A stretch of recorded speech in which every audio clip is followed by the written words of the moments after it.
right, guys. Hope you're all doing good today. I'm excited that you're all here. I think we're gonna have a lot of fun. I hope. So, got a pretty good cast. Jay, I'm excited you could make it. Very excited. Yeah, Very excited. Yeah, yeah. So we're gonna do a one shot today called the Burning Man. That is something of my own creation, I think, unless somebody else out there somewhere built one of those. So the context of the story is legends tell of an evil madman that appears wrapped in flames once per year. He descends on small towns and destroys all signs of life. With his annual appearance just around the corner, will you be able to stop him, or will you too be scorched by his flames of evil? So we pick up. It's a dark night, a small town in the far reaches of the world. There's a man and woman walking down the street, going home after lost my light. Oops. That's great. Going home after a long night of being out with friends.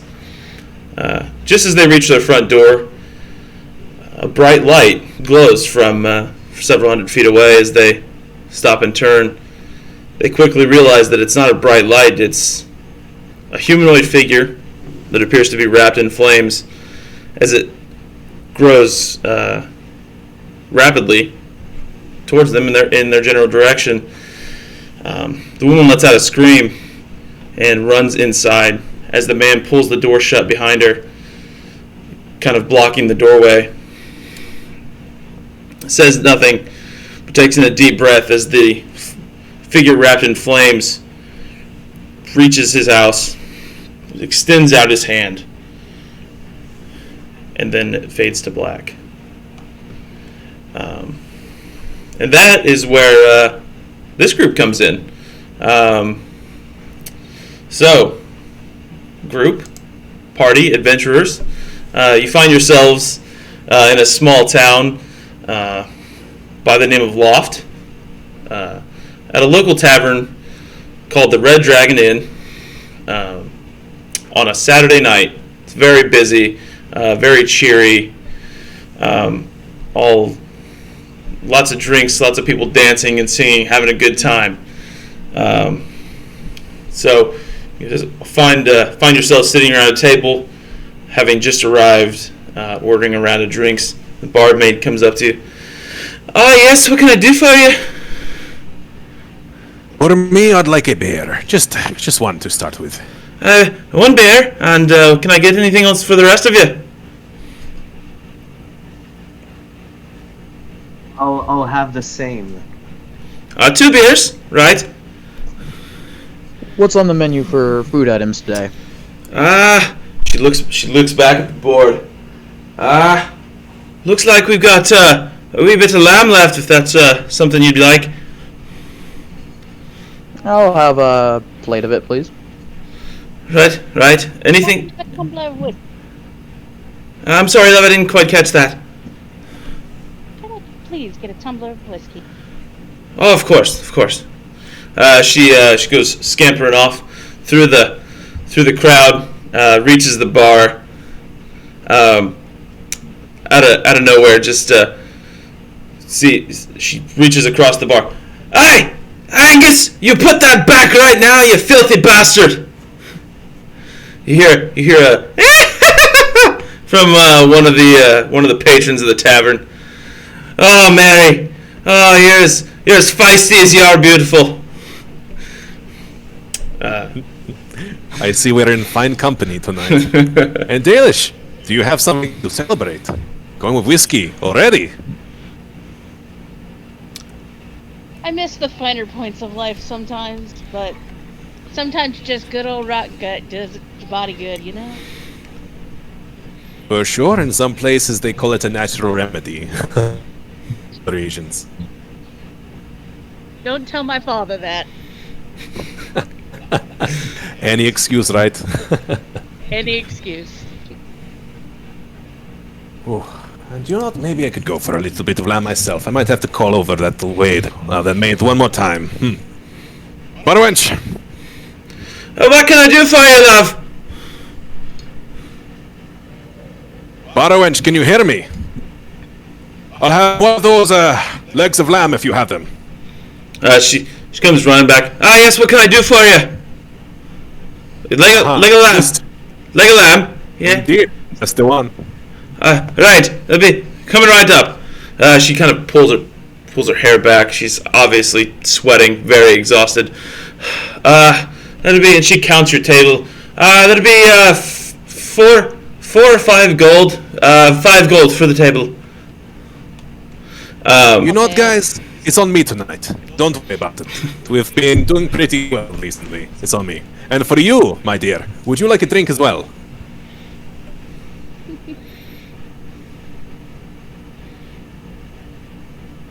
My dear maid, you look thirsty. Yes. I'm so sorry. I thought you were talking to Dallas. No, thank you. No drinking on the job. Thank you. How they work people these days. Such a shame. Maybe next time. I appreciate it. She walks off. Comes back a short time later with your drinks and food. Right. Will that be all for everyone? Well, you know, while we're in the area, could you tell me what is going on here? Anything of note, perhaps? There's a small festival that's going to begin tomorrow. Last the week. All right, wonderful. Anything I should know about this festival? She looks back. She like something about that time. There's a bottle that falls onto the floor and breaks at the bar. She turns back and looks and sees this one of the same men that she had spoken to before. Yeah, all the men turn into drunken arseholes worse than they already are. They all that's wonderful. break out in boisterous laughter. Other than that, can't think of anything. It's pretty quiet this time of year. Of course, next Sunday we'll all be shut up in our homes for the day. Of course, you know, out of course. out of preparation for the Burning Man. The Burning Man. Sorry, I've not heard of this before. Could you enlighten me? Oh, aye, the Burning Man. He's been coming around for nearly 20 years. The local villages, and he destroys small villages, and there's no signs of life left anywhere. I see. Could you perhaps point me towards a village chief or something of the sort? Aye, I could if we had one. He talked tell and run, the bastard, about a year ago. That is most unfortunate. You have my condolences. Who has succeeded him, or is there an empty slot for a village elder here? Well, we've got Adam, but he's no match. Well, perhaps he is the man to talk to, because my friends and I, as you can see, we are talented in certain professions. So maybe we can make something work out. I take the opportunity to intervene and ask if people in this village have had eyewitness of this burning man, in the hopes of getting an accurate or somewhat accurate description. Well, as you're about to announce this, she leans in real close and kind of shoves her hand over your mouth. I would not suggest doing that, love. It's a very tense subject in these parts. You may want to ask these questions in private. Well, we shall find the right person to talk to. Sorry, what was the name of the one you mentioned? Oh, Adam. Yeah, he's just there. She points across the bar. The dark-haired, middle-aged gentleman sitting alone, smoking a pipe at a table in the corner. Thank you for your assistance. I guess we may need to have a little chat amongst ourselves, if you do not mind. Of course, I leave you to it. have a good evening. Thank you. Before you go, what does it look like, this burning man? Can you have some details? She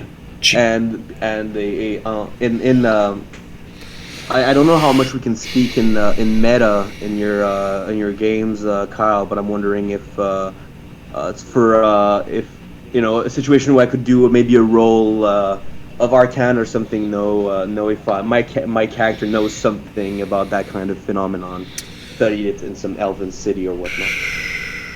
I'll let you make a history roll. How about that? Okay. Yeah.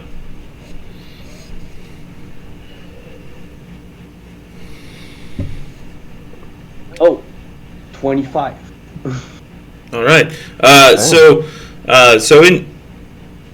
in your lore, it's not escaped you these small stories from the edges of the known regions that there indeed is a local legend of a man that appears to be completely wrapped in flame. Sometimes the stories vary. Sometimes he's it's one solid flame. Sometimes it's more of a transfiguration of sorts, like he's projecting the flame. Other times, it's simply just a man with a torch. I mean, it varies. The story's changed so much over the years. It's hard to tell, but regardless of that fact, the people that live in this area certainly have found reason to be afraid of whatever he may be. And while I have your attention, I have some divination rolls to do at one point as well, and since I don't know when they'll come in handy, mind if I do them right now? Yeah. Go ahead. That way you've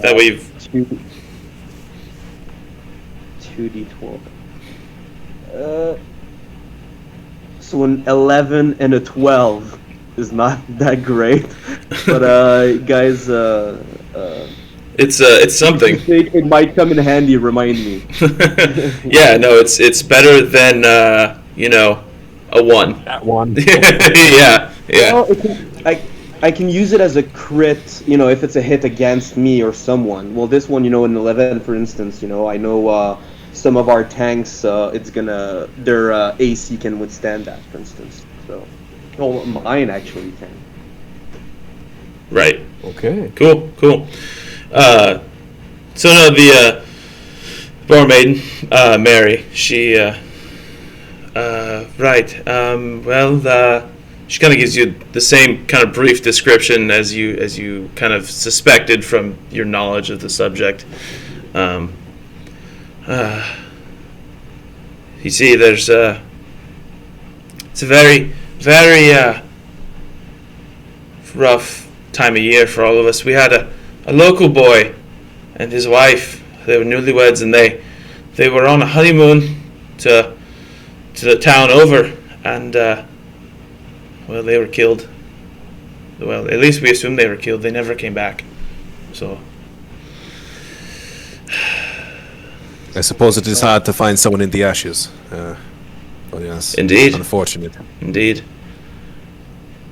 Right then. Sorry, just a quick question, because I think I've heard that we have a cleric and a fighter. I just wanted to know, just for reference, and also since you're on the stream, Casimir, what's your class and race, to have an image of who has that deep voice. I am a tiefling rogue. Swashbuckler. Okay. Yeah, and I think I mentioned to everyone I'm an high elf mage, and so Dalis Cray is again human fighter sorcerer, and James is a cleric, but Hector is a cleric, but I forget. I'm actually a 4th level druid, 1st level cleric, and I'm okay. Asmar. Yeah, and we'll get into that. We'll have you guys walk through your character descriptions shortly. Actually, now that conversation's over, Casimir, would you care to describe your character for us?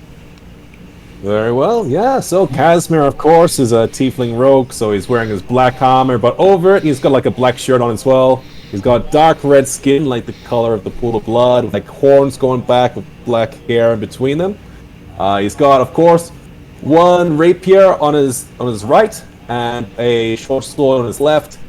Besides that, of course, he's got like a little bit of a carrier pack. Yeah, that's about him. Awesome. Engadrog, do you want to go ahead and describe your character for us?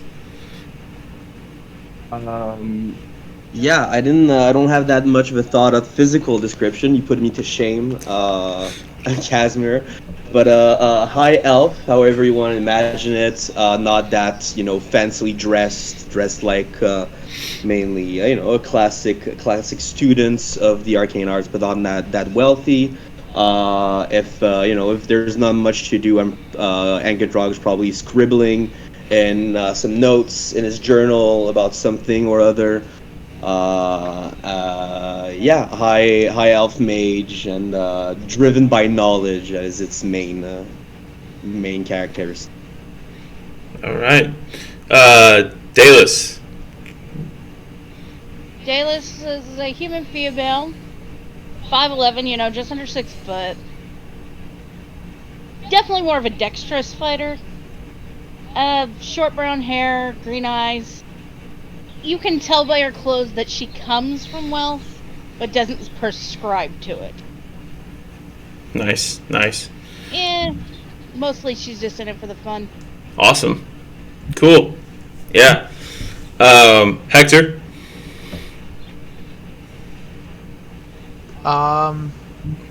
Hector is like slightly taller than your average human, around like 6'5", 6'7" ish. He's like wearing big, bulky chainmail armor with one of the old like Western Holy Church type helmets that you'd see as like a crusader back then, and it's kind of a tree hugger. Likes to be one in tune with nature, and is here to protect the balance between nature and fend off any evil sources of any sorts. All right.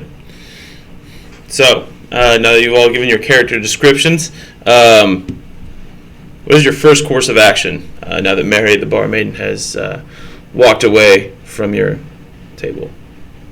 Well, guys, if this is going to be a festival, everyone's a bit drunk, everyone's outside their homes, you can see a lot of good being done for old Casimir's pockets, but, maybe we should go talk to old Adam over there, just to see what he's offering. Why not, huh?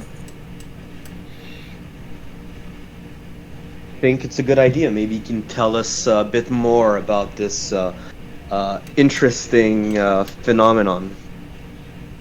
Perhaps, and to see how much is worth to him to make this problem disappear. It'll make an interesting chapter in my book.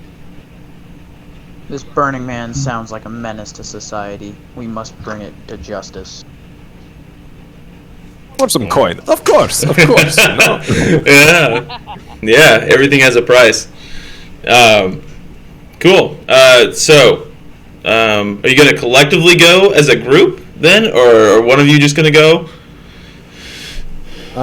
Maybe if we all go over there at once, it might look intimidating. Who would like to go? Like, for me, I'm happy to drink my beer. Who wants to go talk to Adam? But do not forget the price. This is very key. You must ask how much he is willing to pay for this. I have some questions. I could go have a chat with him, and if you're not too bothered, and don't worry, I won't forget that we have expenses.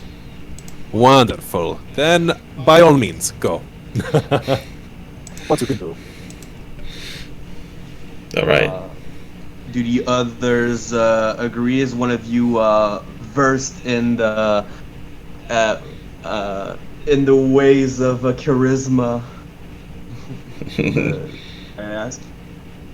Otherwise, I have a few tricks up my sleeve to make sure he's friendly towards us.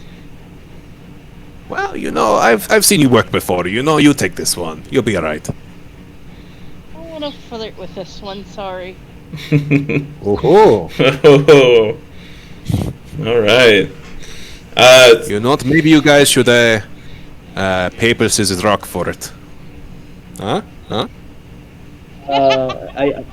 I didn't hear what Dalis said. Did you just say you wanted to go? No, I said I don't want to flirt with this one. Oh, I thought you said you wanted to flirt with Yeah, that's what I picked up as well. Okay. And is Hector bothered by it? Hector is being kind of quiet. I think you can go and get drug. Hector seems preoccupied as there's a very attractive bard, high elf bard, performing on the stage currently, and Hector seems very preoccupied with this. Hector turns around and says, "Oh yeah, sorry, we were supposed to talk to him." Starts chuckling to himself as you can hear in his voice. He's kind of like blushing, and he's like, "You saw nothing." Go on, Hector. Go have your fun, but for business, we'll leave that to Angudrog. Go ahead. Go on. Go talk to her. Him. Adam. Her. I'll be right back. All right. So, Angudrog, you're going to go speak with Adam, if I understand correctly, right? Yes. Okay. So I take my my notebook, my quill, and I say to Dalis, keep an eye on my bag. Don't let the rogue handle it. And oh, you don't trust me yet? You wound me. Man. So I go and have a chat with the guy. How do you introduce yourself? Yeah, that's so you get up and you walk across the bar, and I try to get in in his view so he can see me approach. I don't have to bump him from the back. Get in his. I try to raise my hand a little so he notices me, and I approach him, and I say, "Waitress over there told me that this region sometimes have seasonal problems of a fiery sort, and I was wondering if you could tell me a bit more about that. I think there's maybe maybe I oh, for Pete's sake, spit it out, boy. Is there a bounty on the head of that phenomenon? I dare not call it a monster. If you can bring back a corpse, I'm sure compensation could be arranged. I have other immediate matters to attend to. Yes. If you can bring it back, that'd be fantastic. Otherwise, bring it back, not just make it stop. Have to solely bring a corpse. What if it's not doesn't have a physical form? If you can provide proof in some way, that would be satisfactory. And how much are we talking about? You said you had and I'll leave you to your more pressing matters shortly. I'll see what I can scrounge up from the townsfolk. All these things usually have a way of coming out of my pocket, and I'm rather tired of that. So. Well, the disappearance of that phenomenon will probably make also the economy somewhat more prosperous of the region. Is there anything more you can tell me about sightings, maybe an eyewitness, maybe a description of the phenomenon? Anything that can help me will help you. He starts stumbling. It's a man wrapped in fire. That's all I can tell you.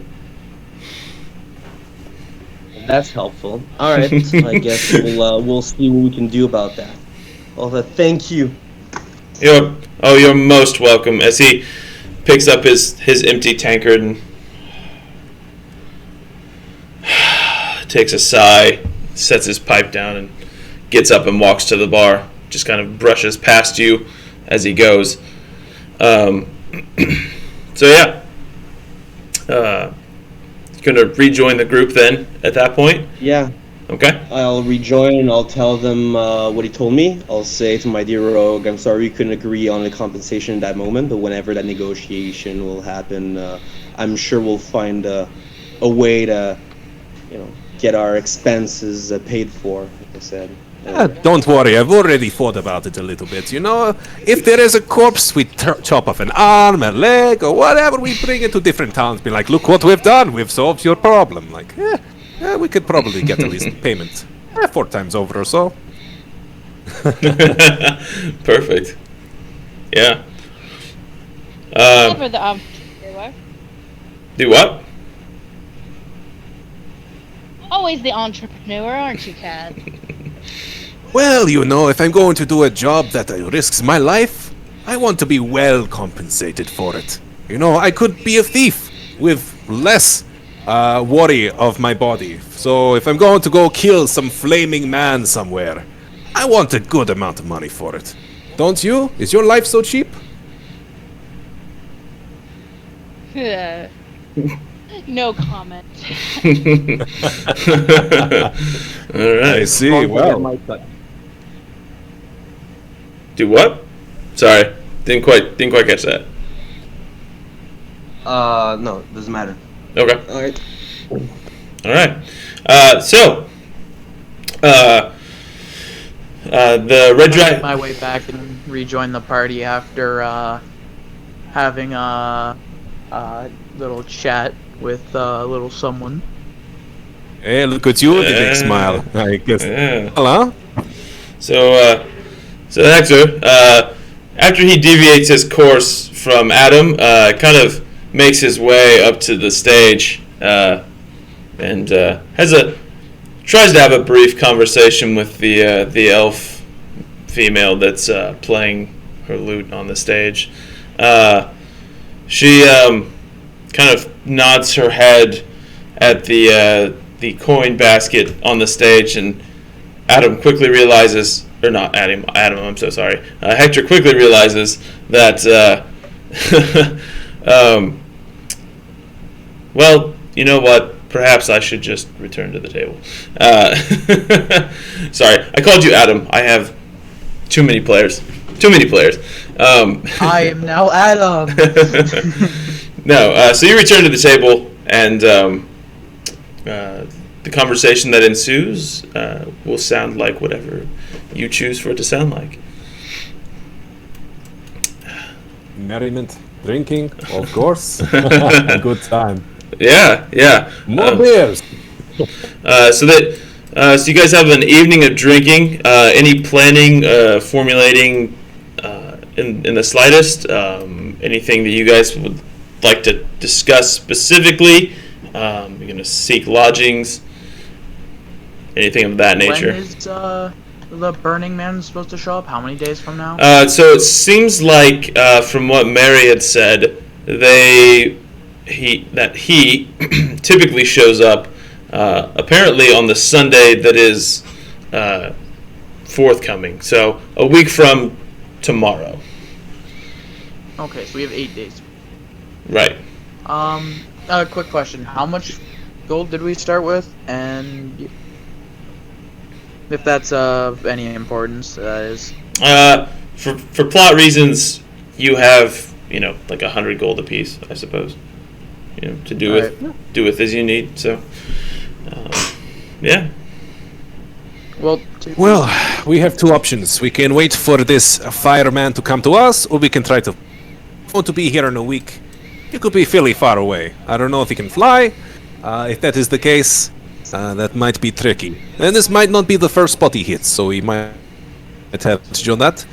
Maybe we could spread out to a couple other villages just to feel out if he's had any visits yet. Otherwise, it might be a waiting game. Any other ideas? Any of your books talk about burning people? Only thing I can think of are flaming dwarves for some reason. Can I make a religion check to see if it's possibly a religious thing of any sorts? Sure. Go ahead. All right. Skills. Where is it? Come on. There it is.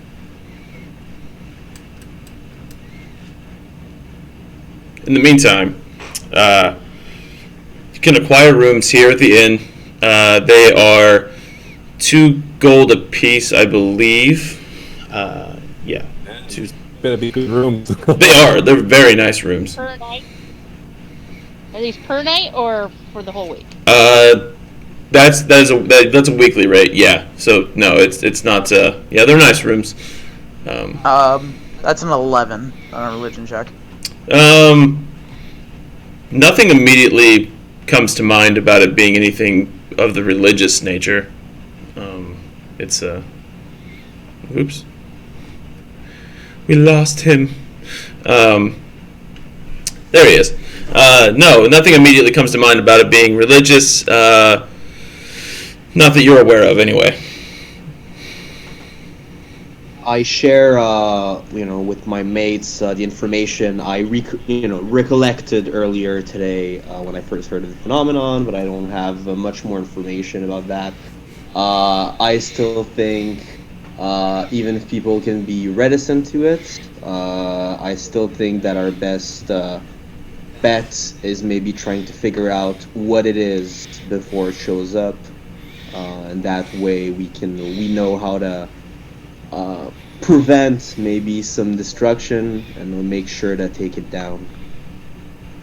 Well, as you are the scholar among us, I think that should definitely be your job this next week. Find the smartest, wisest, and I guess curators of knowledge in these areas, and see what you find. See if it is a curse or whatever it may be. Okay. So, Angadrog, we know what you may do. Anyone else have an idea of what they think might be a good way to spend our time? So as you're having this conversation, kind of bouncing ideas off one another, relaying all these things that you've discussed, there's a goblin that comes up to your table, and he looks around, and he grabs a nearby stool, and he pushes it over to the table with a kind of with a resounding grunt. He climbs up onto the stool and sits down. You guys talking about the burning guy? We are indeed. What makes you ask? Well, I heard you from over there. I heard you talking about it. And how does this interest you?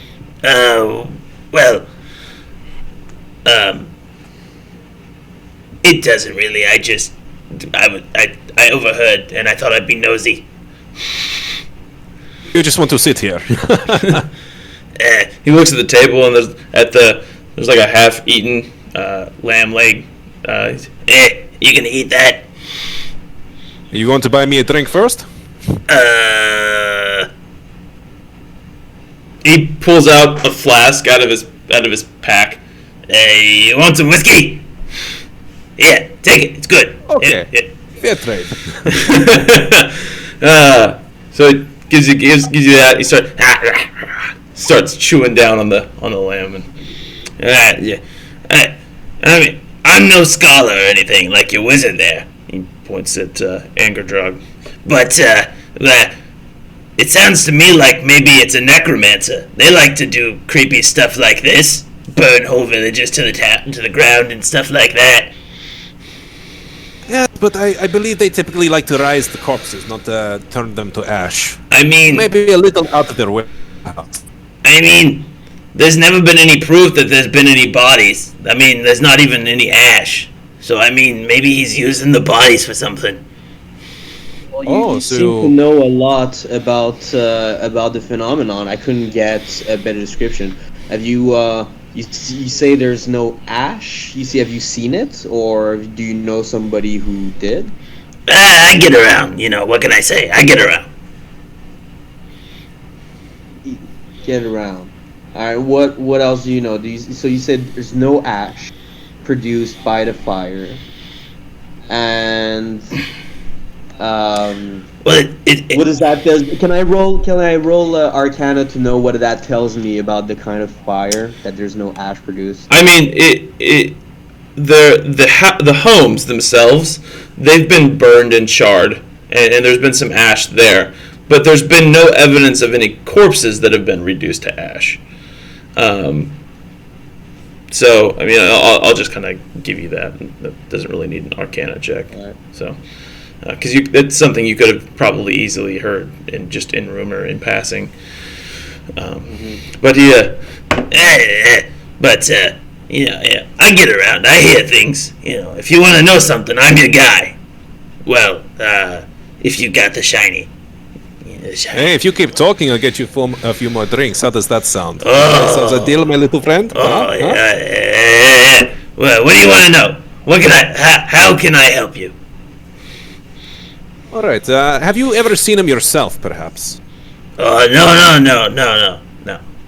Okay. Does he strike in a pattern? Does he go to any specific village first? I mean, you ever noticed? I mean, it only happens once a year, and it's always on this particular solstice. I can't remember what they call that. The one with the all the gods and stuff. I don't remember.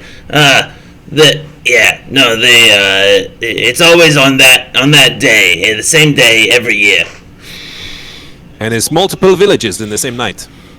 Yeah. Which one's the first one? Is it always the same pattern as well?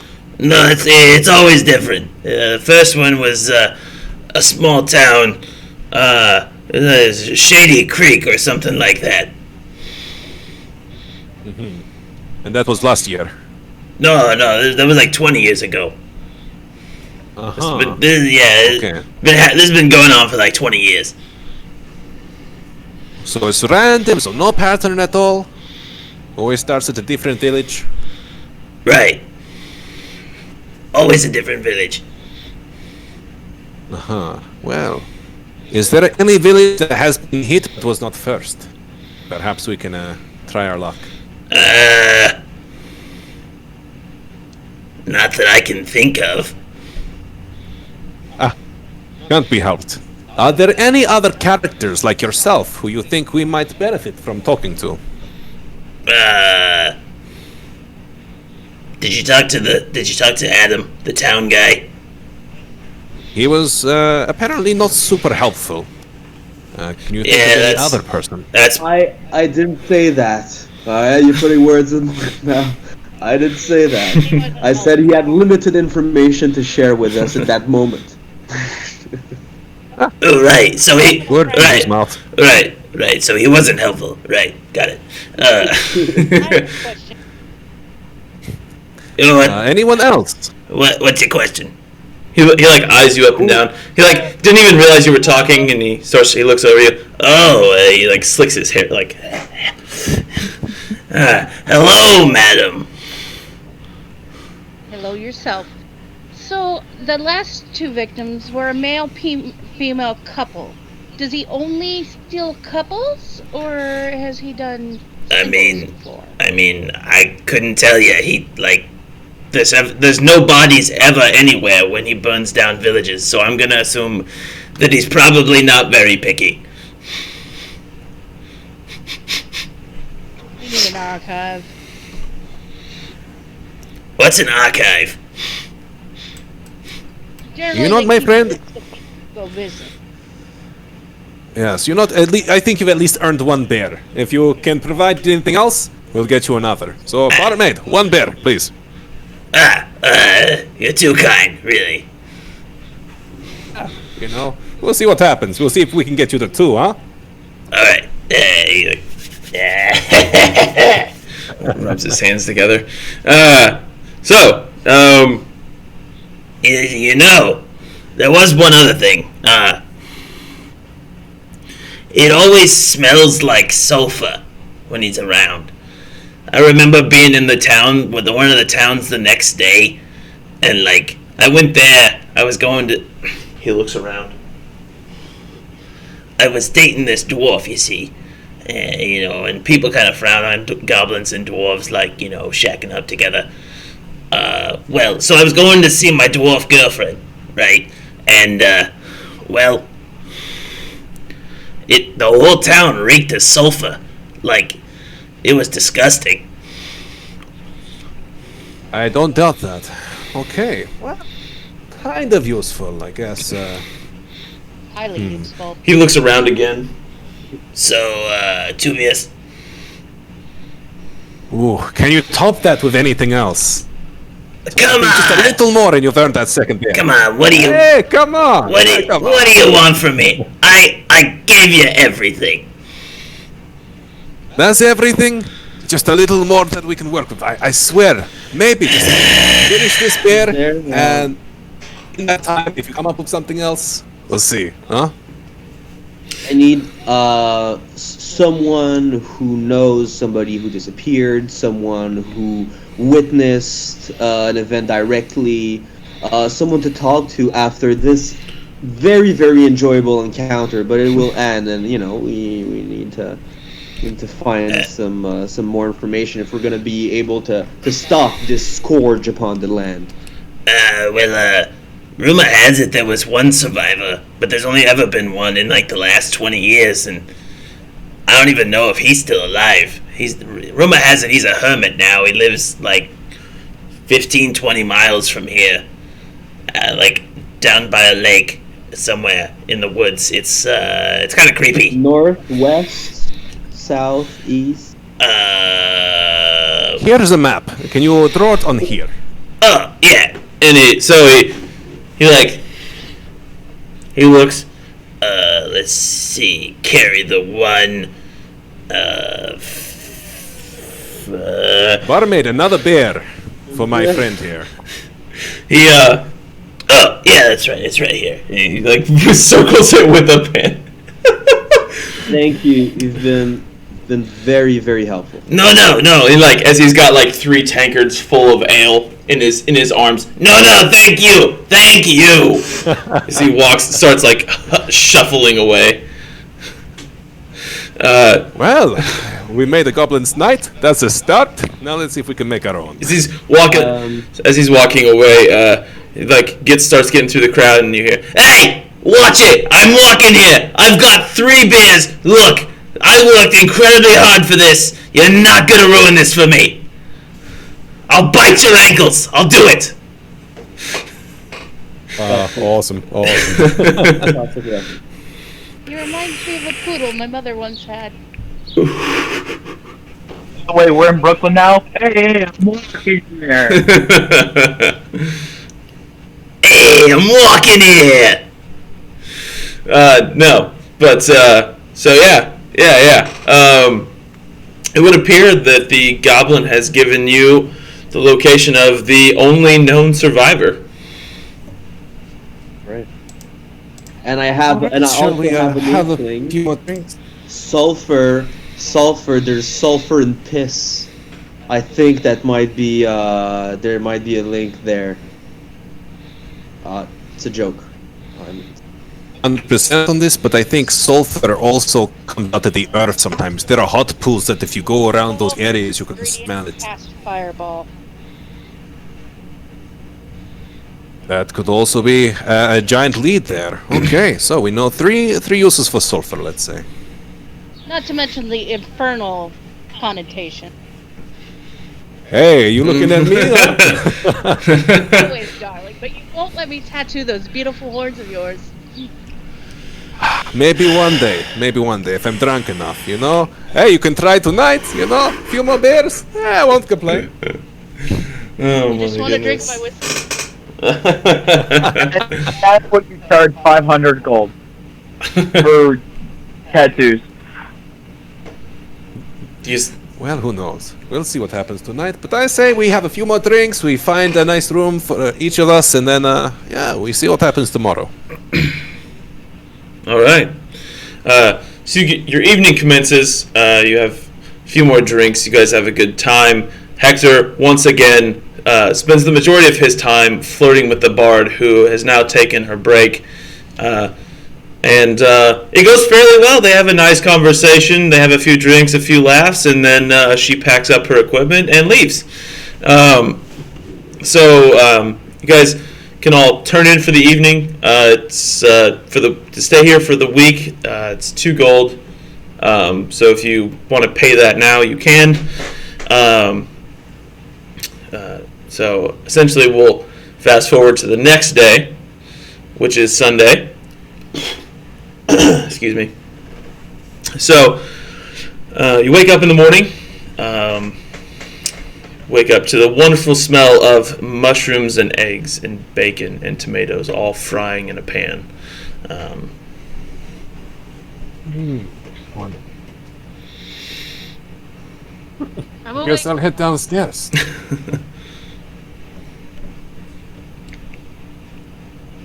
All right. Anyone else? I told them I'll join them in a minute. I gotta do my morning prayers. Ah, yes. The clerics. The majority of you go downstairs and find breakfast waiting for you. Mary's there, looking kind of cheery this morning. She seems rather happy. Ah, good morning, loves. So glad you're awake. Good morning, Mary. You look radiant today. Oh, you're too kind, really. Is this meal from you? It looks wonderful. Oh, indeed. Ooh, cannot wait. All right. Yeah. Has anything happened while we've been sleeping? She looks over at the drunk guy that she had yelled at the night before, Angus, who's still curled up in a ball next to the bar in a corner.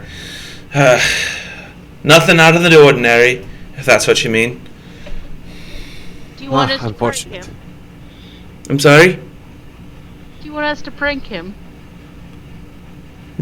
No, he's fine, Bear. Just let him sleep it off. Darn. Yeah. Oh, is the festival starting today? Did I catch that? Oh, indeed, yeah. Starting at noon. At noon?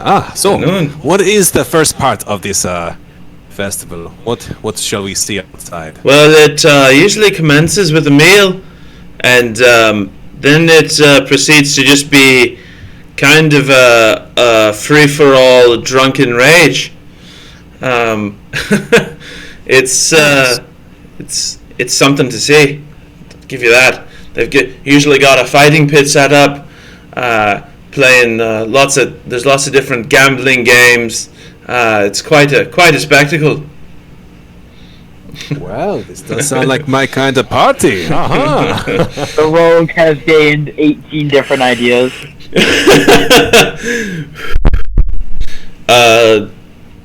So let's see how we can take everyone's money today. Yeah. Hector, you're super muffled again. How long is the Pardon? festival again? Did she mention that the day before? It was a week, if I remember correctly. I'm actually. I think since we slept, that counts as a rest, right? It does indeed. It's a long rest. So I'll re-roll my divination rolls because might as well. All right. Crit 1 and a crit 20. That's the best case scenario. 17 and 18. Nice. All right. Cool. Anyone's curious? I have all the record of the dice rolls I've done today handy at any point. Oh, you're good. What is the plan, my group of bold adventurers? What is your agenda today? Is there anywhere that... Sorry, continue. No, please go ahead. Is there like an alchemist shop where they'd sell like potions or a magic shop in general? With like Not general magic items and goods? not in this town. May I suggest that we go and track down this man on the map? We can always come back by midday for the festival, but maybe we should go see him first. Just rule it out if it's nothing. That's why I wanted to ask. How long is the festival? Was it just today? Because otherwise, let's have some fun today, and we'll go tomorrow on our hike. Because it's 20 clicks, 20 miles. No, so 20 like miles. 15 or so. Yeah, it's quite a walk back there and back. I don't know. I don't recall. I'm new. What's the moving speed again exactly? I mean, 4 miles is usually takes it a while. So, a hex is. I mean, we could try to borrow some horses if you know what I mean. Make it a little quicker. I mean, if everyone's getting pissed drunk at around midday, we wait until 1 or 2, find some horses, and we make our way. Are you suggesting we borrow horses? Yes, borrow. I mean, we can always return them. We don't have to eat them or something. No, we can drop them back off. No one will know. Awesome. How you said how long is the festival? Is it like for the whole week until or is it just today? The festival is all week, yes. Okay. So yeah, we can probably start by going to see our first lead. And I'm sure our adventures will lead us back to the party eventually. That's what they do mostly in my case. Yeah. This is the potty train. So, what's our consensus? Do we wait for the party to get rocking and then go find ourselves some horses, or do you want to walk?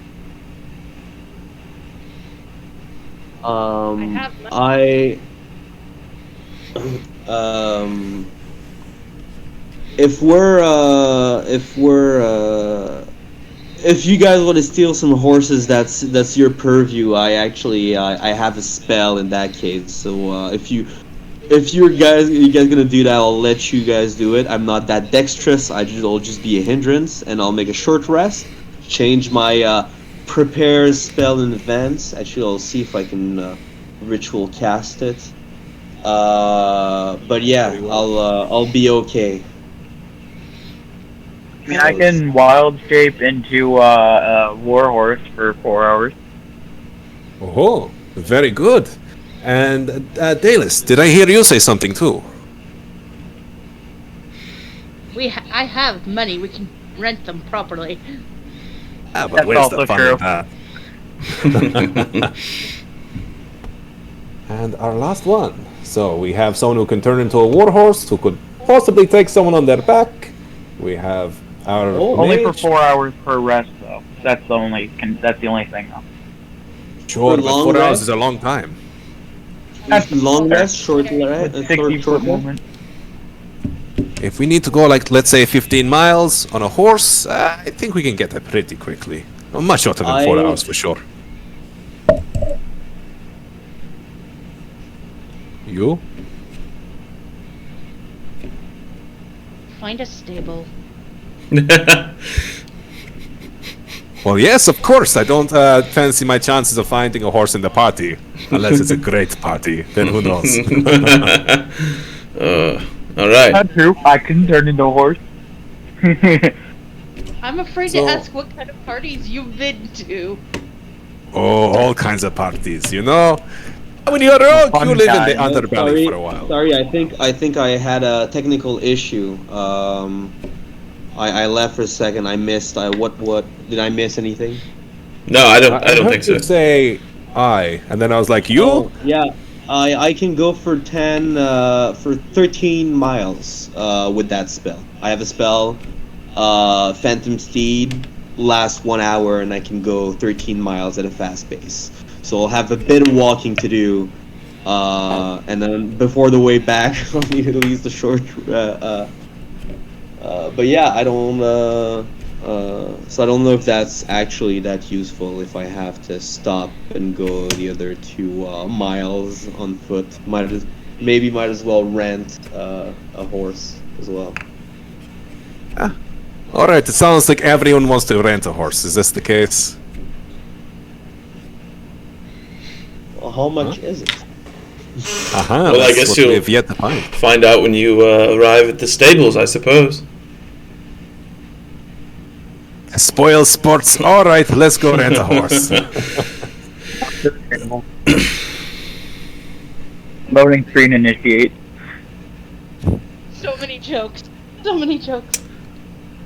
Okay, you know what, you guys, you enjoy your meal. I'll go talk to the person at the stable, and yes, we'll see what happens. If you have anything else to do while I go do that, you know, if you want to go try buy something, whatever, I'll see if I can bring some horses. All right. So, Casimir, you're going to go explore. I'll go with him. Okay. The two of you are going to explore the town, find the stables, see if you can acquire some horses. It doesn't take much looking around. It's not a very big town. You reach the stables. When you arrive, both of the giant barn doors are open. Inside, working on an anvil, shaping some horseshoes, is a young boy, probably no older than 13. He notices the two of you walk into view. He stops hammering and sets down the hammer and turns to you. Yeah? What can I do for you? Hello there, young lad. Is your father around? Or perhaps the blacksmith who owns this place? Nope, just me. Just you? Ah, very well. So, we are looking to rent some horses for a day. Okay. Yeah, so, are you the man to talk to, or should I find someone else? No, it's me. It's you? It's me. Very good. So, how much would it cost to get 4 horses? No, actually, make that 5. 5 horses. He looks down the road, the stables. I've got 4 horses. No, I have 3 horses and a mule. We can make do with 3. That's okay. How much for your 3 horses?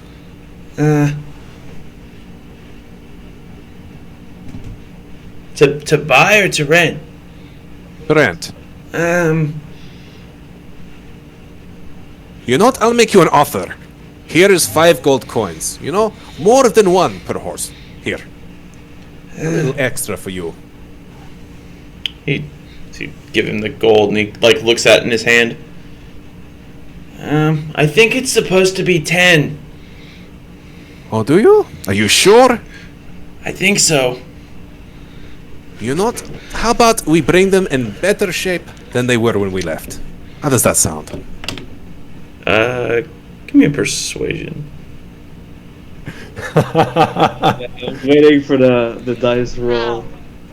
Let's go guile. Oh! Alright, let's see. So I rolled an 8, but that's 8 plus 6, so 14. That's not bad. Let's see if He's a child. Yeah, no, that easily beats a 3.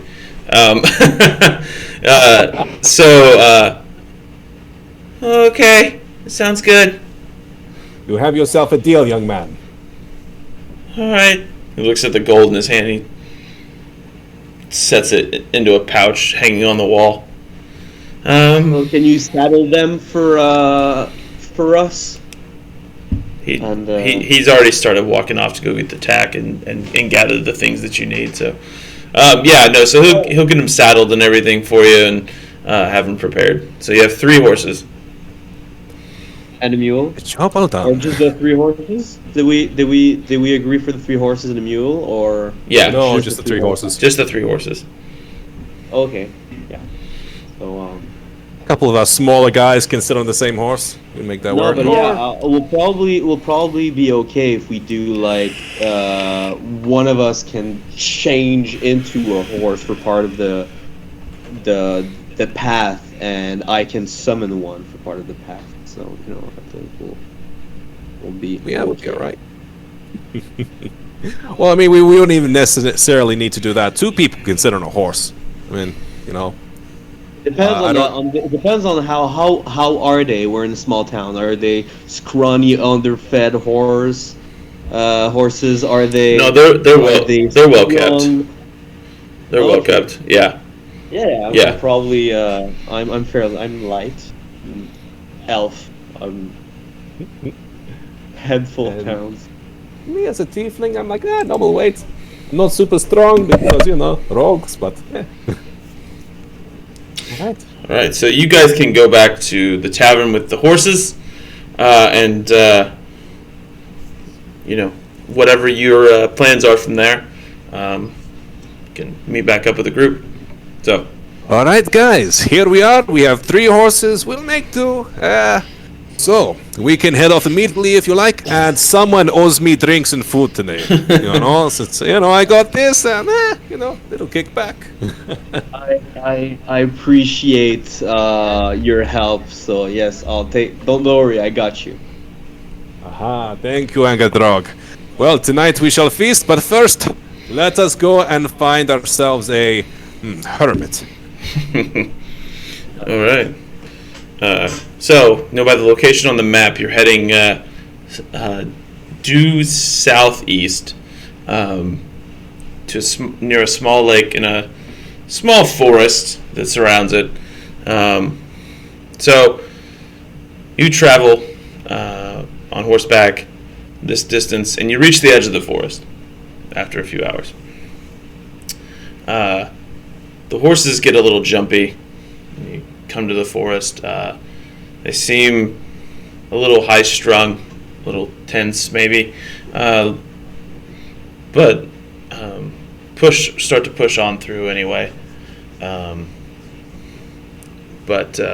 you arrive the outskirts of the forest.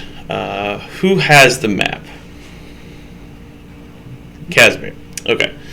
So as you look at the map, you realize the area that the goblin had circled for you, you are, in fact, just about a mile away, and it would appear you need to head south just a little bit farther, and you should run straight into it.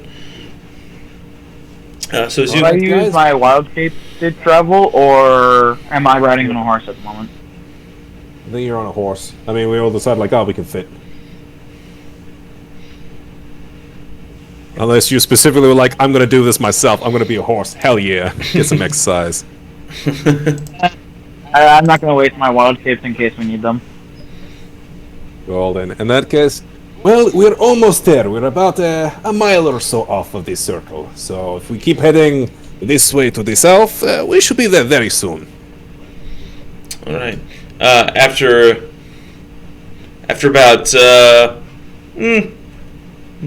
10 minutes, you see in front of you, in fact, you can see the lake as you get closer, and near the lake there is a small, stick-made fence and a gate.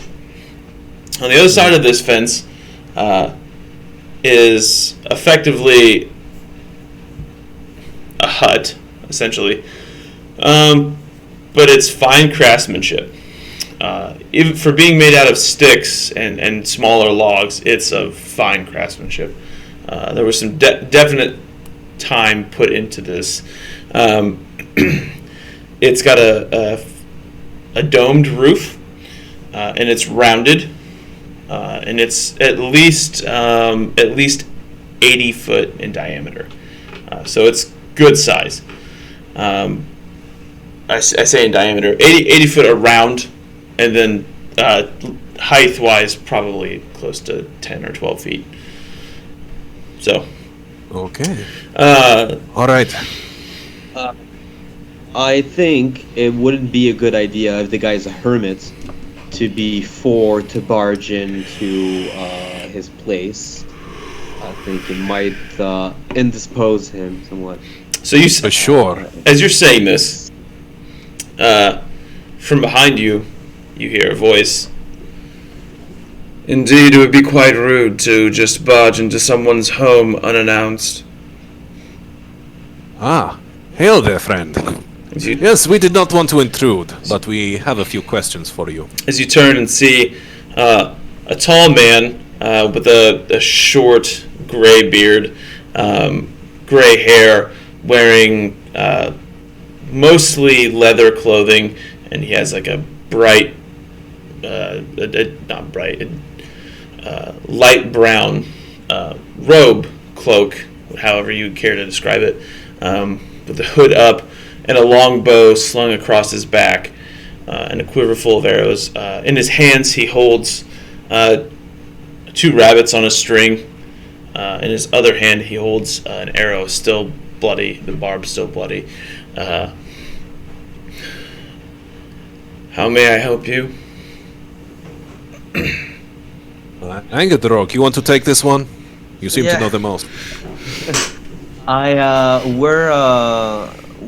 We have heard of a phenomenon that happens seasonally in these parts, and that you, in fact, are one of the rare few who have witnessed it and lived to tell the tale.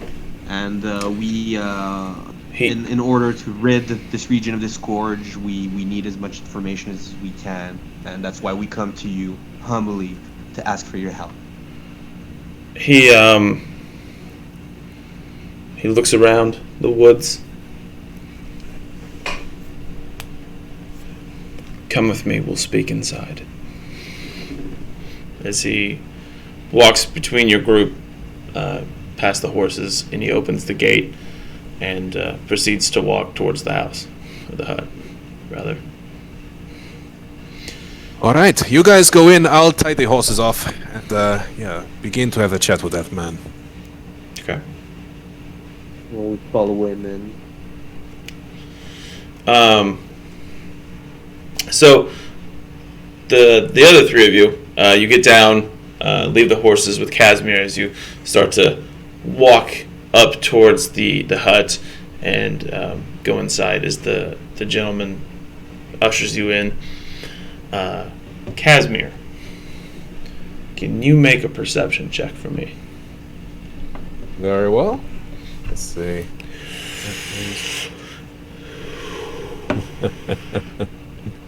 All right. Ooh, that's a solid. What'd you get? A 2. Okay. All right. You tie the horses up. See or hear shit. You tie the horses up with absolutely no issues, and you walk through the gate up to the hut. So, go inside. The floor here seems to be metal to floor. You're a little muffled there, Hector. I can't quite hear you.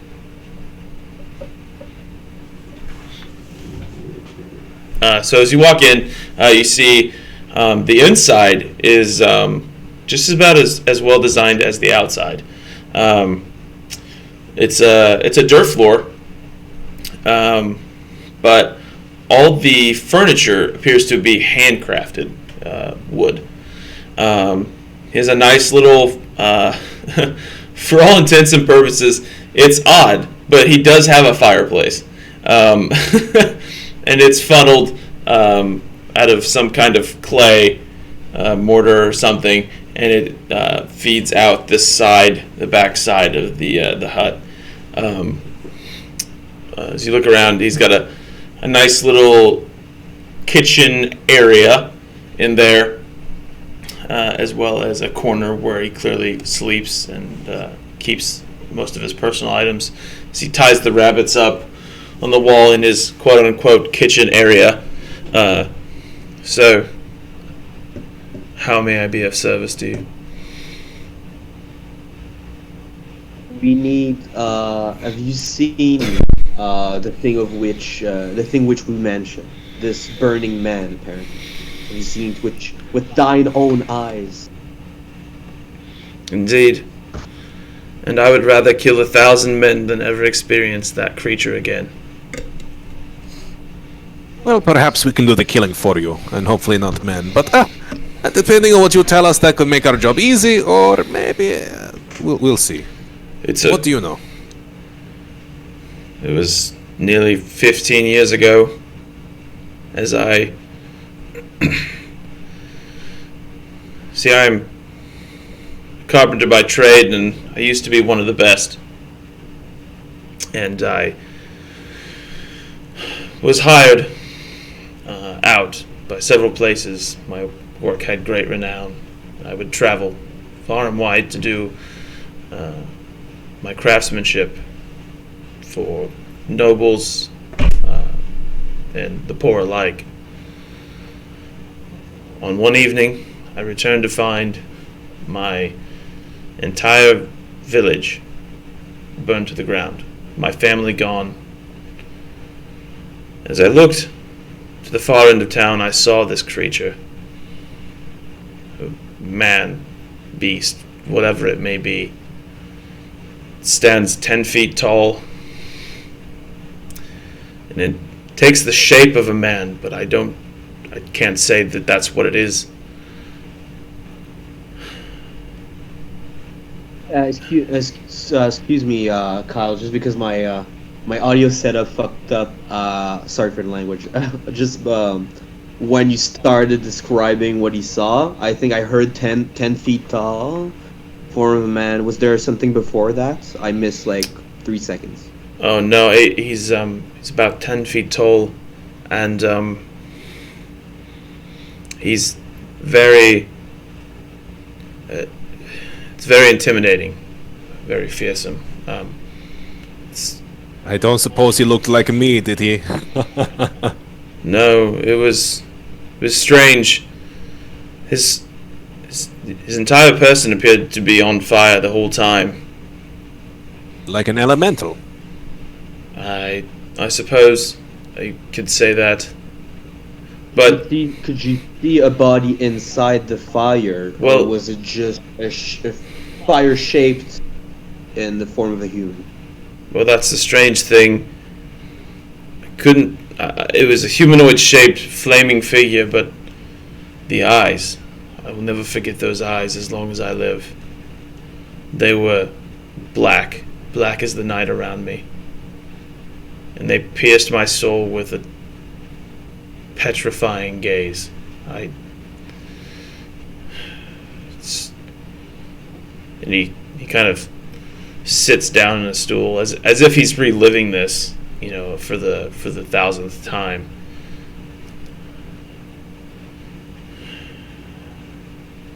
I don't wish this evil upon anyone, ever, but if you can kill it,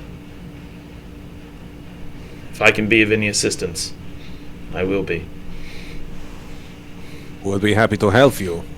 It seems your skills, as I can see around your house, may not be so suited for combat, but we'll keep you in mind if we need anything. As far as this thing goes, do you have any reason, or do you have any maybe theory on why it left you alive and no one else? You seem to be the only one. I think it odd that it left me alive. Many days I question it, but I think it left me alive because its task had been completed. It had destroyed the town. Possibly, I don't know. Cough, cough. Men tell no tale. Yeah. Well, that's a fair wager. You're the only one, and perhaps the only one who has come back to a burned town while it was still present. Who's to say? Something that I ask. If you remember anything that you believe might be of use to us, we are staying for the week at this place that we mentioned, the inn, which he probably knows in the region. I can tell you, your best bet is probably to kill it at night. I've heard rumors of it being out in the day, very rarely, but rumors all the same, and apparently something about the daylight makes it somehow stronger. I'm not entirely sure. Well, it will certainly be easier to find at night. Okay, and do you have any idea where such a creature might live? There's been rumors that it lives even farther south of here, in the outlying mountains here, but no one's ever dared to venture that far to find out. No one? There was a small force many years ago after the first attack that went. They never returned. Never any signs of. I don't know if the area is wooden, but sign of burned trees, signs of soot, of ash. Well, those men did not return, so as someone else has said, dead men tell no tales. Here is my map. Could you mark it on it? Maybe the region we need to go to. He marks a region on the map where there's some outlying mountains, and he marks it. He said, if it's anywhere, it's here, and he marks it a spot kind of in the central area of the mountains. Said one person came back alive from that expedition? No one. No one. No one. Okay. I was like, well, you've been a great. We want to find another single survivor? No. No, it seems it does not like to make such mistakes, but it has only done it once, from what we can tell. But at least we know where this creature may be. I think perhaps we should go back into town, enjoy one last night of revelry. Why not? And then perhaps we maybe make more permanent arrangements with these horses, unless you're hungry. I'm going to offer him a sip out of my brandy flask. I have 2 more questions. Indeed. Did you get to bury your family? Or any of your townspeople? No. There was no one to bury. And while you were there, did you smell rotted eggs? Smelled sulfur. Yeah, very similar. Okay. Good question, Stalish. I did not think to ask that. All right. I think we might that goblin again. What would you seek to ask him? He knows a little too much. You think he might have ventured into these mountains, huh? Where goblins live. Oh, they get around. Well, we can certainly ask him when we get back to town. I've noticed that, Hector, you've been quite quiet. You have no questions?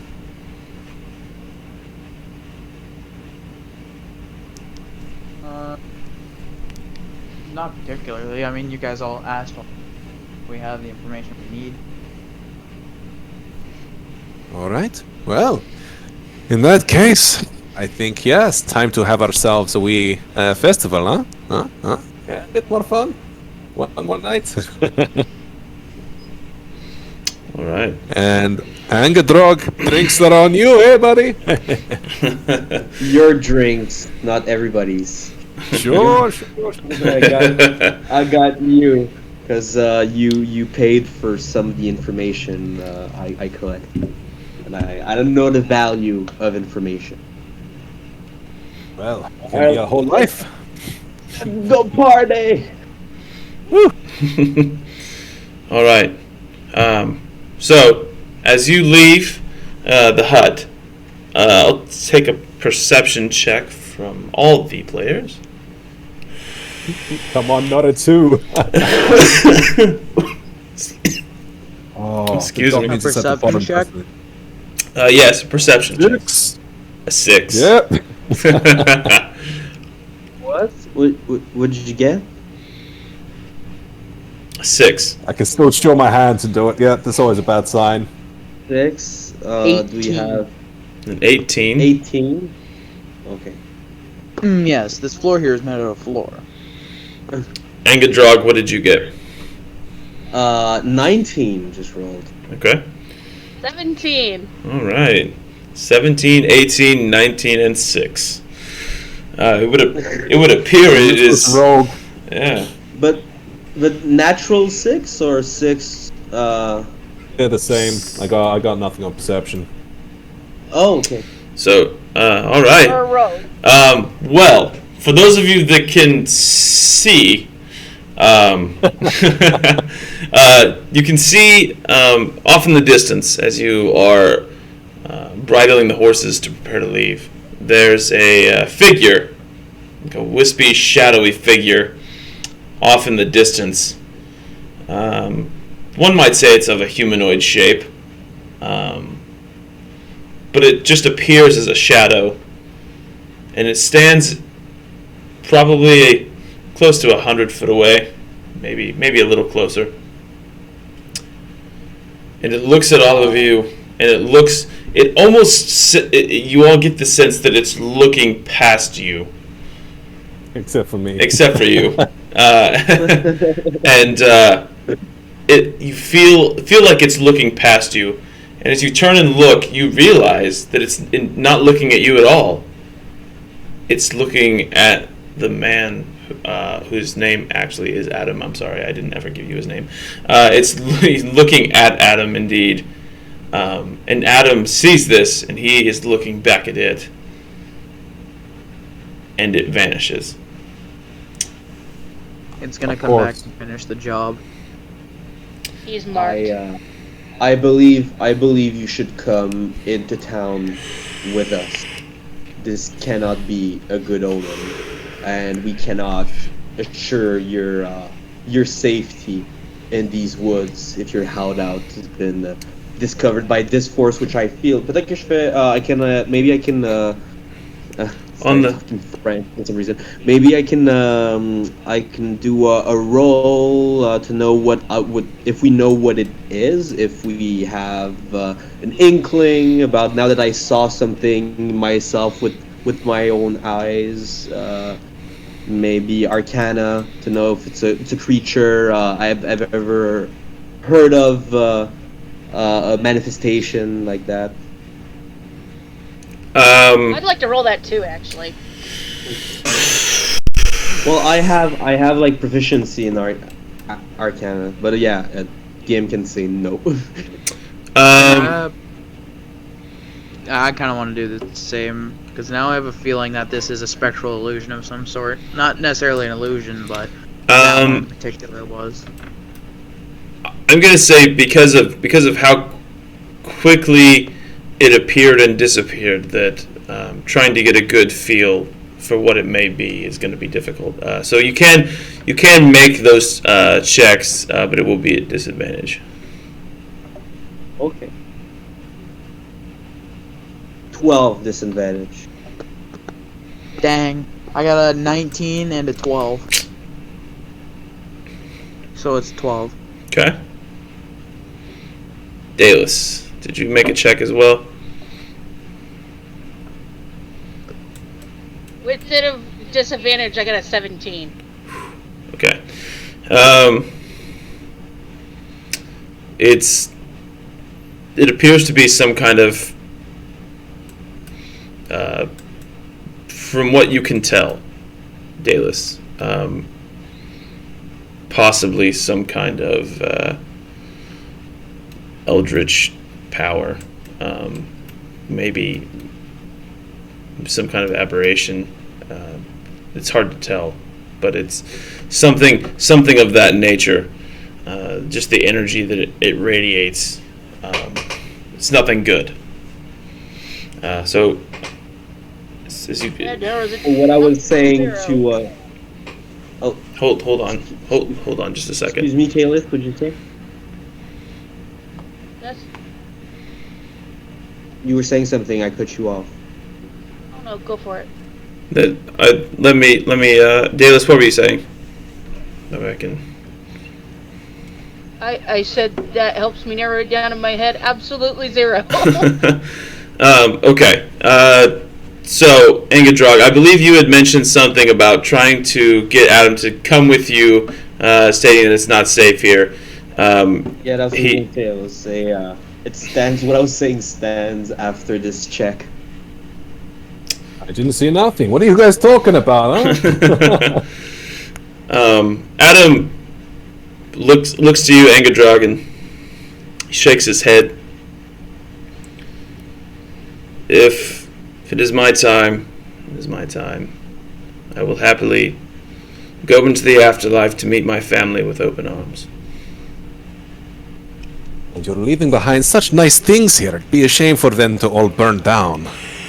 I just think in my head, this is a out-of-game joke.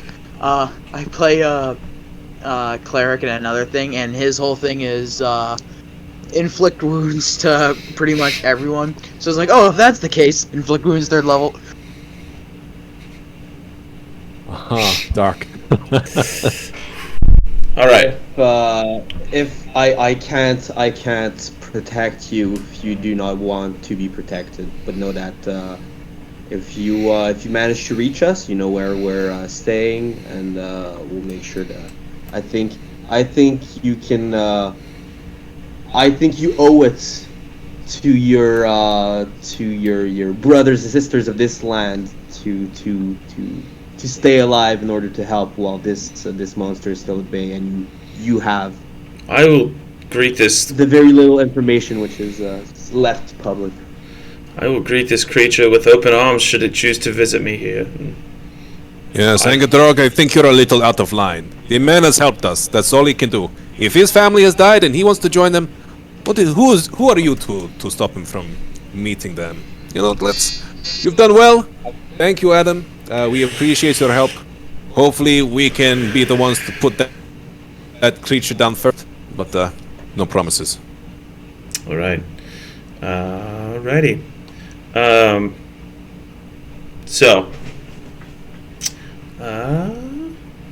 Okay, there we go. So, from this point, you can, you're presented with one of two options. You can go back to the village and gather your senses, have your revelry as it would appear, or you can go straight from here to the mountains. It's a choice that is up to you, the party. Well, what in is going back to town a detour on our way to the mountains, or are we closer now than we would be at town? No, it would be closer to go now, but it's not really a detour. It's just farther south from where you're at. Would it take us?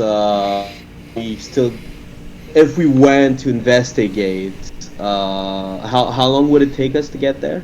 Like, and what time of day is it now?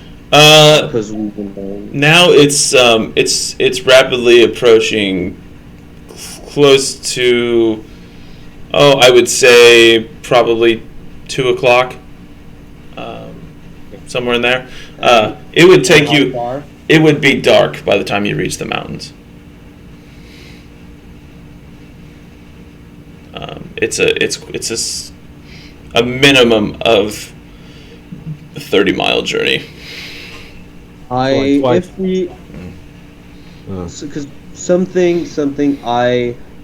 if we need to camp out, I have a ritual spell that I can cast. It takes me just 10 minutes to do a little ritual, and I can cast like housing for us for one night. So that's just, I want to mention that as part of the calculations. If you guys think it's worth our time. So that's the question. You're not. All right. You know, I say fuck it. Why not? Let's go. Let's go and see if we can at least see where this place, where this thing stays, and maybe we can pick up a clue. If we do not try to kill it immediately, we can at least pick up, a little more about it.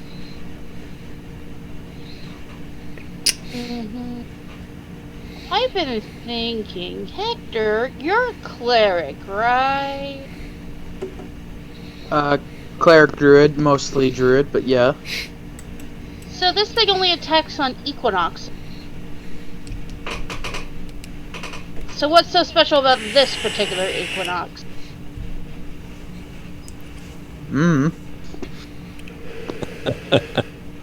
You're a druid, man. You're supposed to know the stars. Hands down, the worst druid. No, I'm one of the tree hugger druids. You think I care about stars? No. I don't know. Maybe I can pull something from my memory that I don't have as a human. Woo! Let me make a nature roll.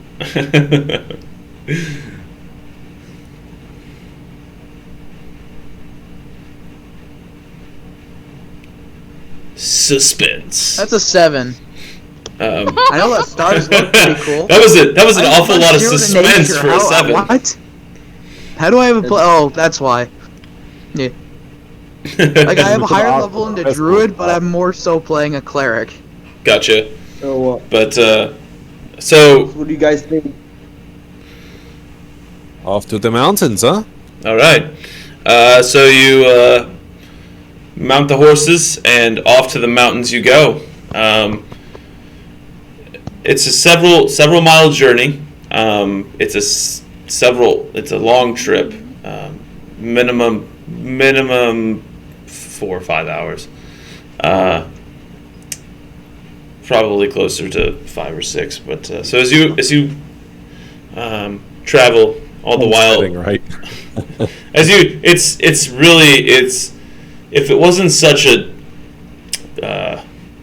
foreboding mission, it would almost be beautiful, because as you travel, the sun's setting overhead.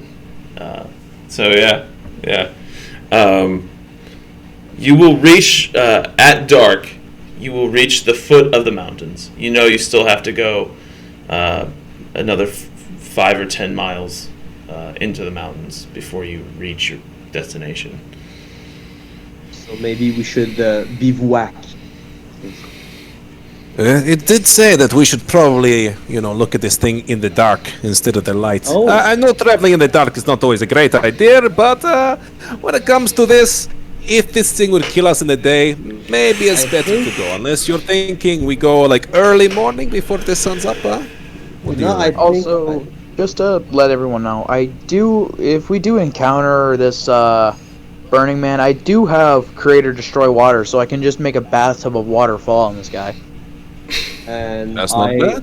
And I have a spell handy that might be helpful as well, which is torrential. It's I don't remember the name, but it's basically torrential rain. So I'll find torrential it. down. Yeah. I saw it was the just with the title of the quest. I took that spell and put it in my list. But it depends. Do we have, because of the travel and stuff? Are we disadvantaged? Are we tired? Do we have some kind of seeing how the horses have done most of the work for you, you're not at any disadvantage, or other than being tired from your journey in general, you're not suffering any exhaustion or anything of that nature. Yeah, it's just my ass is a little sore after the ride. Oof, not just the horses. Yeah. Like I'll take it. Hold on, guys. I'll take it One at a time. just because I'll take it for the game, because I'm happy not to have a handicap or a malice. But having done horse riding in real life, man, a day on a horse is fucking tiring. But yeah, let's in that case I'm down. Let's go. Let's keep going. Okay. Take a horse ride. Hector, what was it you were saying? I apologize. No, I was just making a joke about. So, do we all roll for soreness now, or? No, you're able to continue on without suffering any effects of any being saddle sore. So, Bludgeoning damage. Yeah. We rented premium horses. They came with a lounge, a hot tub, a sauna. All right. So, get the deal. so you guys travel on through the mountains. Start funneling into a pass, as it would seem. So the farther you go, the colder it gets, because you're going up higher into the mountains. Starts to get a tad bit chilly. After, I would say, an hour, you can all make a perception check. While we're walking, can I, it's dark out now, right? Yes. Does anyone not have dark vision? Me, I'm human. Okay, I can either cast light on something for you, or did I learn the dark vision spell? I did.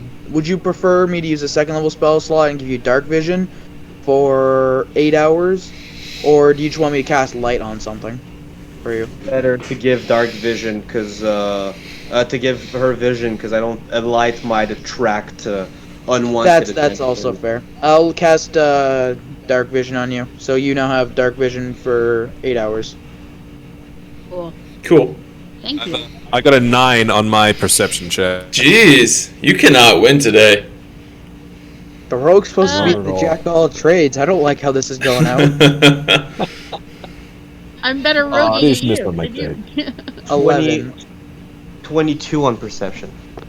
22 on Just a second, my dice is loading. The world of Can virtual. I roll to go into stealth now that like things are around during the night? You know what? You can. See if you do a little bit better with a stealth roll. Okay, that's 7 plus 9, so I got a 19. 16. Still rolled kind of but you know what? Your bonus saved you, so that works. Okay. All right. So, those of you that were perceptive enough to perceive things, you hear faint whisperings, not discernible, not in any discernible dialogue, just whispers on the wind, just. Yeah. This episode's brought to you by D&D Beyond. No, I'm just That ASMR D&D. This episode's brought to you by Red Bull. Now can I have some wings? So you can pick up some faint whispers as you start to travel through this mountain pass. Except Do the for whispers Kazmar, sound of like course. whisper? Casimir, you very stealthy as you tell your horse to walk quieter. Oh yeah. The horse, you got it, boss.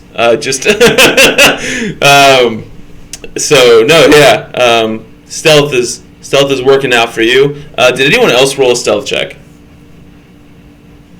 No, it's just me. Okay, awesome, cool. Are you leading the pack, Casimir? Are you in? Yeah, I mean, I got dark vision, so I'm at 60 feet. Woo!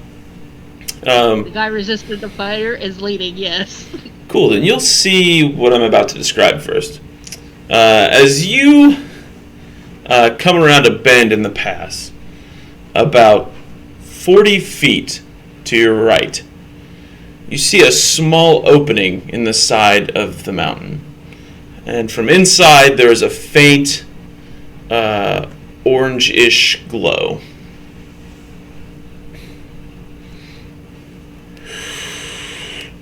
Give everyone signals, although they don't see it because I'm in stealth. So I'm like, okay, guys, look at me. There's a light coming from over there. Do you see that opening? Casimir, for once, he's got good eyes. Aha! Over there.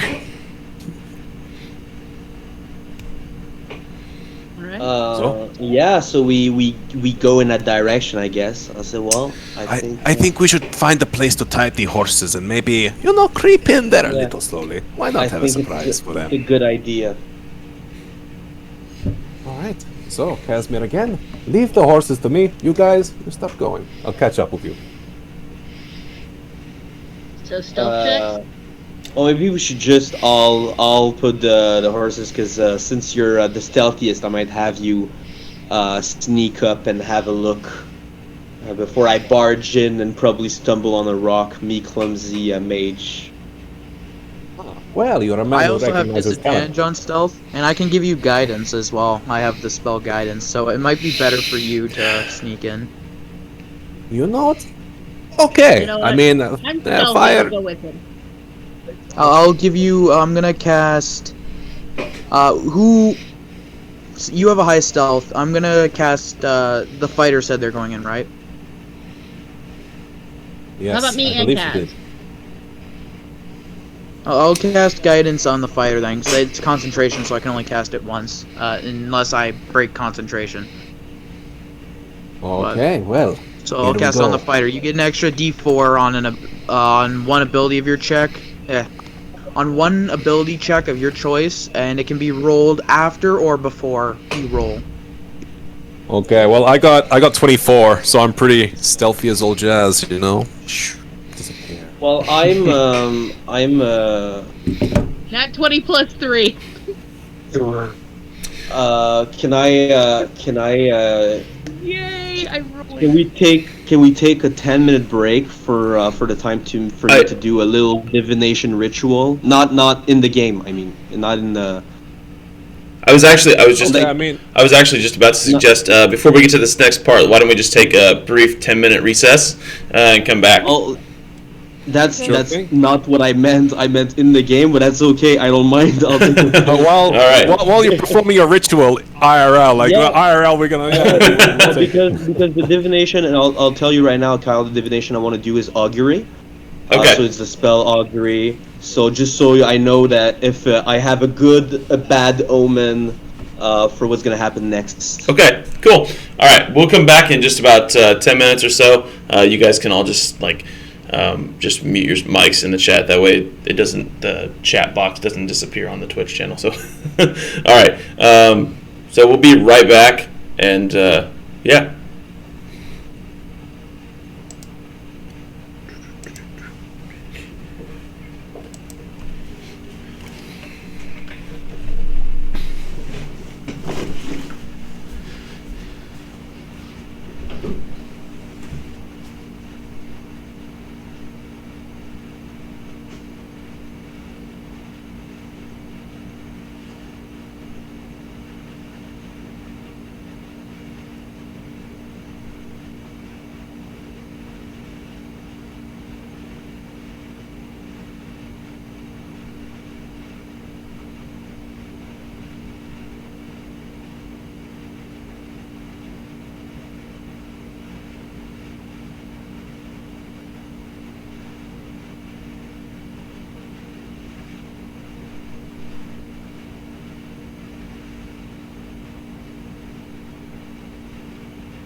All right, well, while everybody's still taking a break, I'll take this opportunity to say if you are watching, appreciate it so much.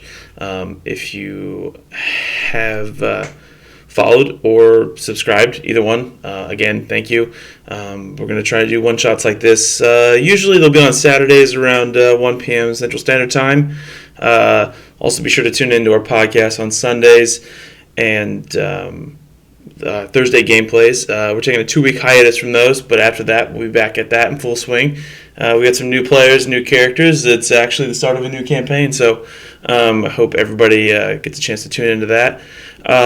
Once we reach 50 followers on Twitch, we're going to do a giveaway. It's going to be a dice set, and then we're also going to do a... we'll let you give you our Discord link and have you hop in there. We'll jump in, help you make a character sheet, and you can use that character to play as a guest star in our Thursday campaign. So look forward to somebody getting that and getting to hang out with some of you cool people. So I think they've still got just a few minutes, though. So.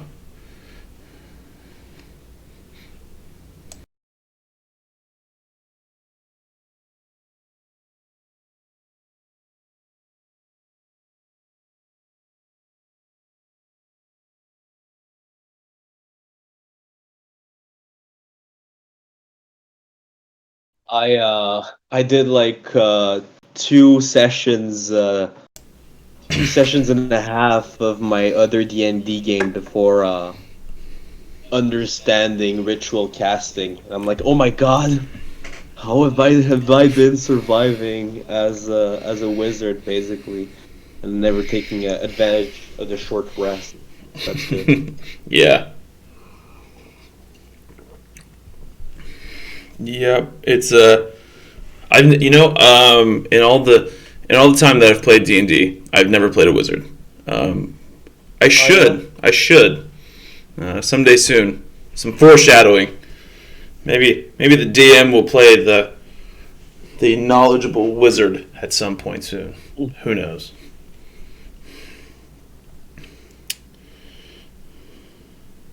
Well, I thought I heard actually that would be a bit. I've heard both things actually from DMs. Is a lot of DMs were wizards and they get to know the game very well, so they end up being DMs, or a lot of DMs end up playing people that have interest in DMing end up playing wizard because just getting knowledge of all the effects and stuff is useful. Yeah, actually, I've been DMing for 10 plus years and I have never played a wizard. I know, isn't that crazy how that works out? I started as druid though, so yeah. Also, you guys 35 druids are really, they're a thing. Also, you guys are free to interact. I think the only person who's interacting in the chat is a bot. But if anyone comes in here, you're definitely welcome to interact with us in the chat. Just, blow the chat up. Do whatever you want. I mean, maybe don't summon demons or anything, but like as far as just chatting, you can do that. That's fine. No human sacrifice in chat. Thank you. Or Elven. Yeah, no sacrifices of any kind, really.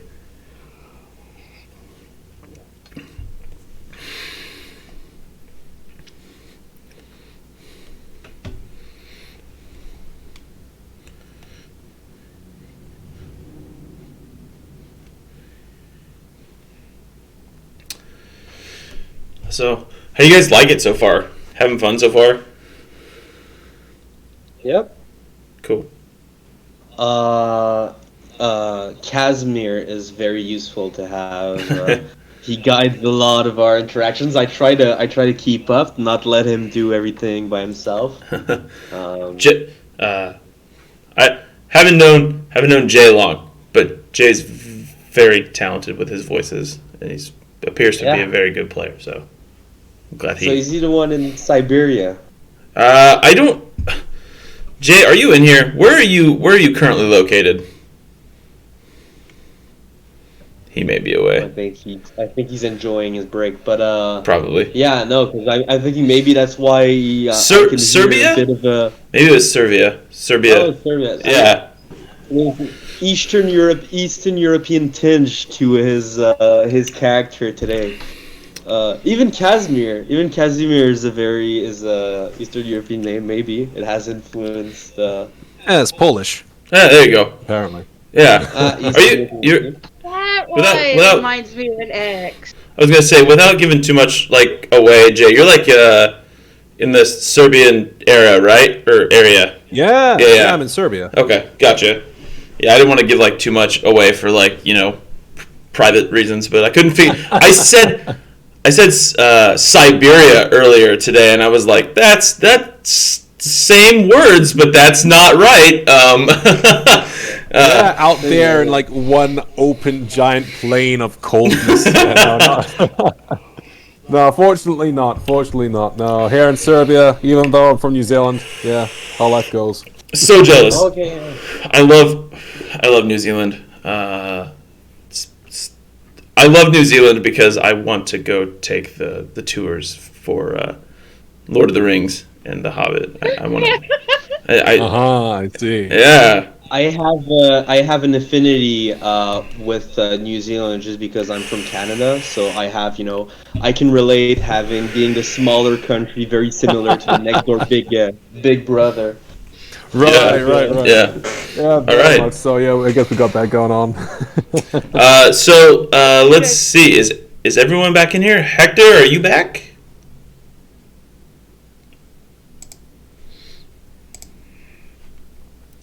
Take that as a no.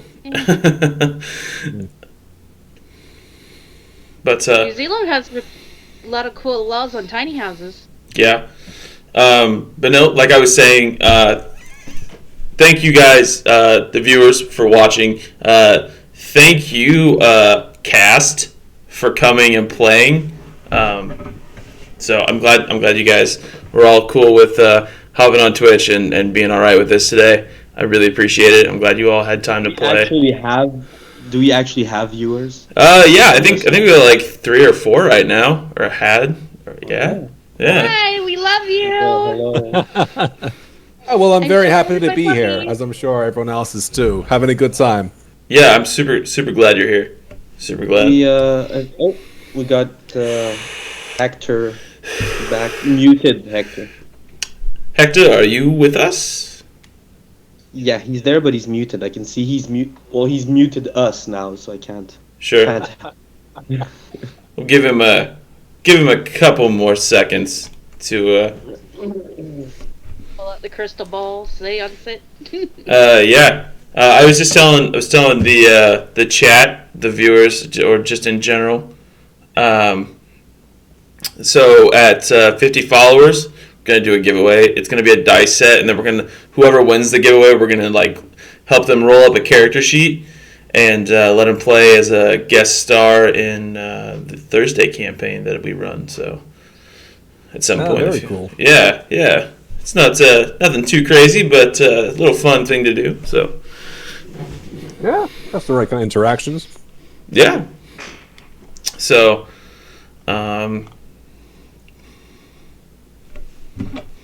oops, I have a message. A friend of mine who is a pretty avid part of the podcast and helps with quite a bit of the promo in various places and stuff like that. He said, "Oh, good, you did the dice plug. I was just about to remind you." So, maybe I can do so.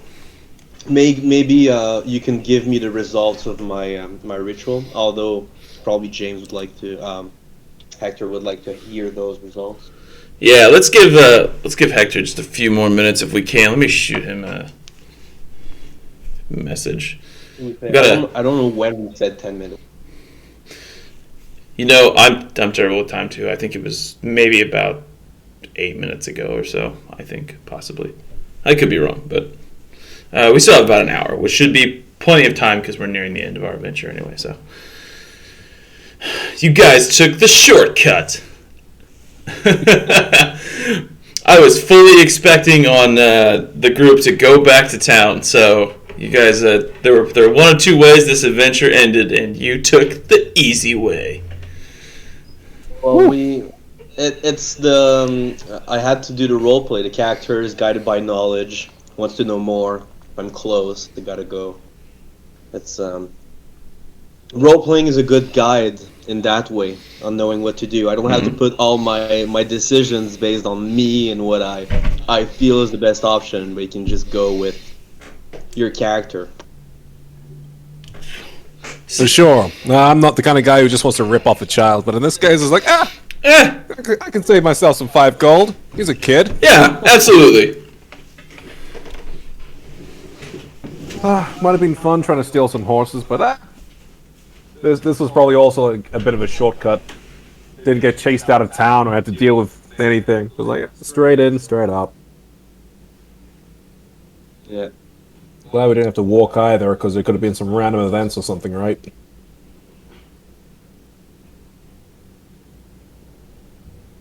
Let's see, that was a whole day's journey on a horse. So if we had tried to walk, which wouldn't have been ideal, yeah, that would have been ages. 3 days or more, just walking towards this mountain.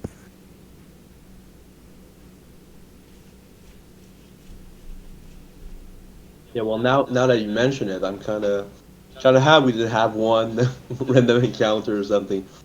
And I don't mind, but we also have, a time constraint, so it's good that we get to the juicy bits. And we killed that time restraint as well. Like, man, we had a whole week. We're just like, first day, let's crush it. Yeah, let's fucking go. Yeah, time to kill us some fire aberration. Oof. I have no idea what it is that we're gonna go face. Said me. Wanted to be an Ifriti really bad. Huh? What was that, Meg?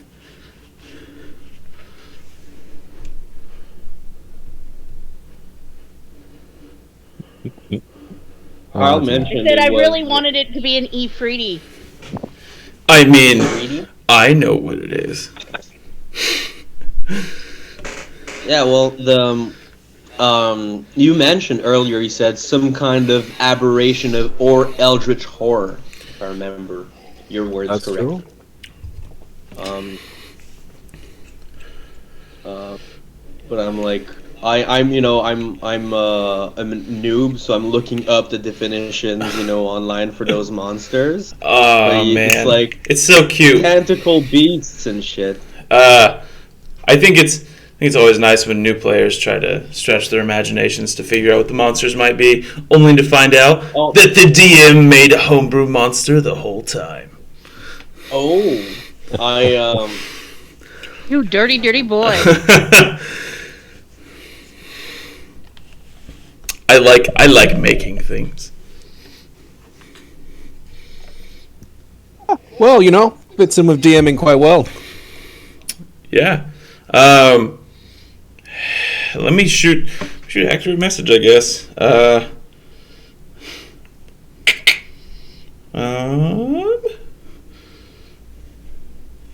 Maybe he had to respawn in the party menu.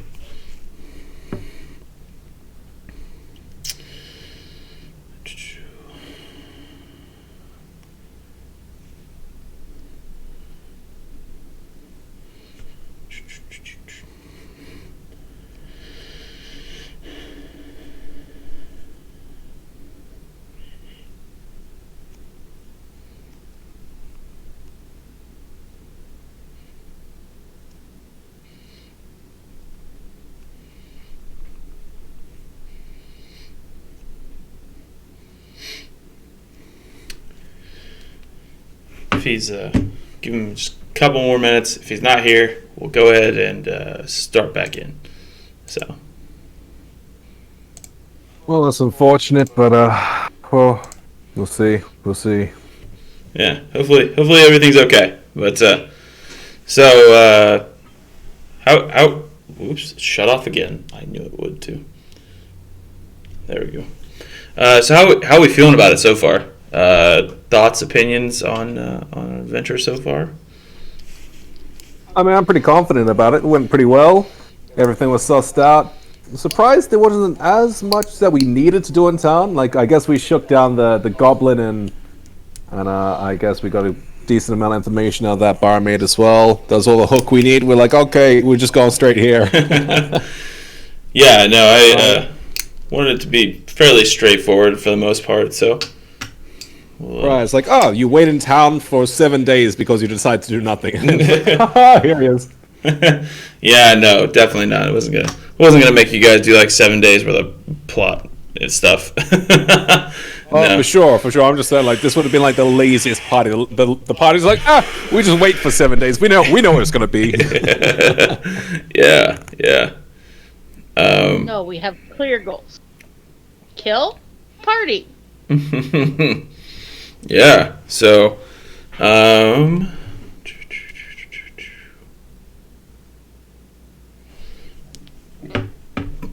this band of adventurers likes to get shit done like immediately. No, like, oh, we gotta plan this all out like real hard. Or like, oh, let's try find something that this is weak to or some artifact or like that. No. It's like, we'll just go and fight it. Fuck, we'll see what happens. Yep. All right. Hector mentioned earlier that sometimes he had issues that he needed to disconnect and reconnect. Happens to me as well. Like, I don't hear anything and I have to disconnect and reconnect. Yeah. I'm wondering, can you like kick him? Because if that happened, maybe he just thinks we're all still off and haven't said anything. That's what I was thinking about. I saw him like deafen us and then undeafen us and then. So he should be able to pop back in on his own, right? Yeah. I think click. Yeah.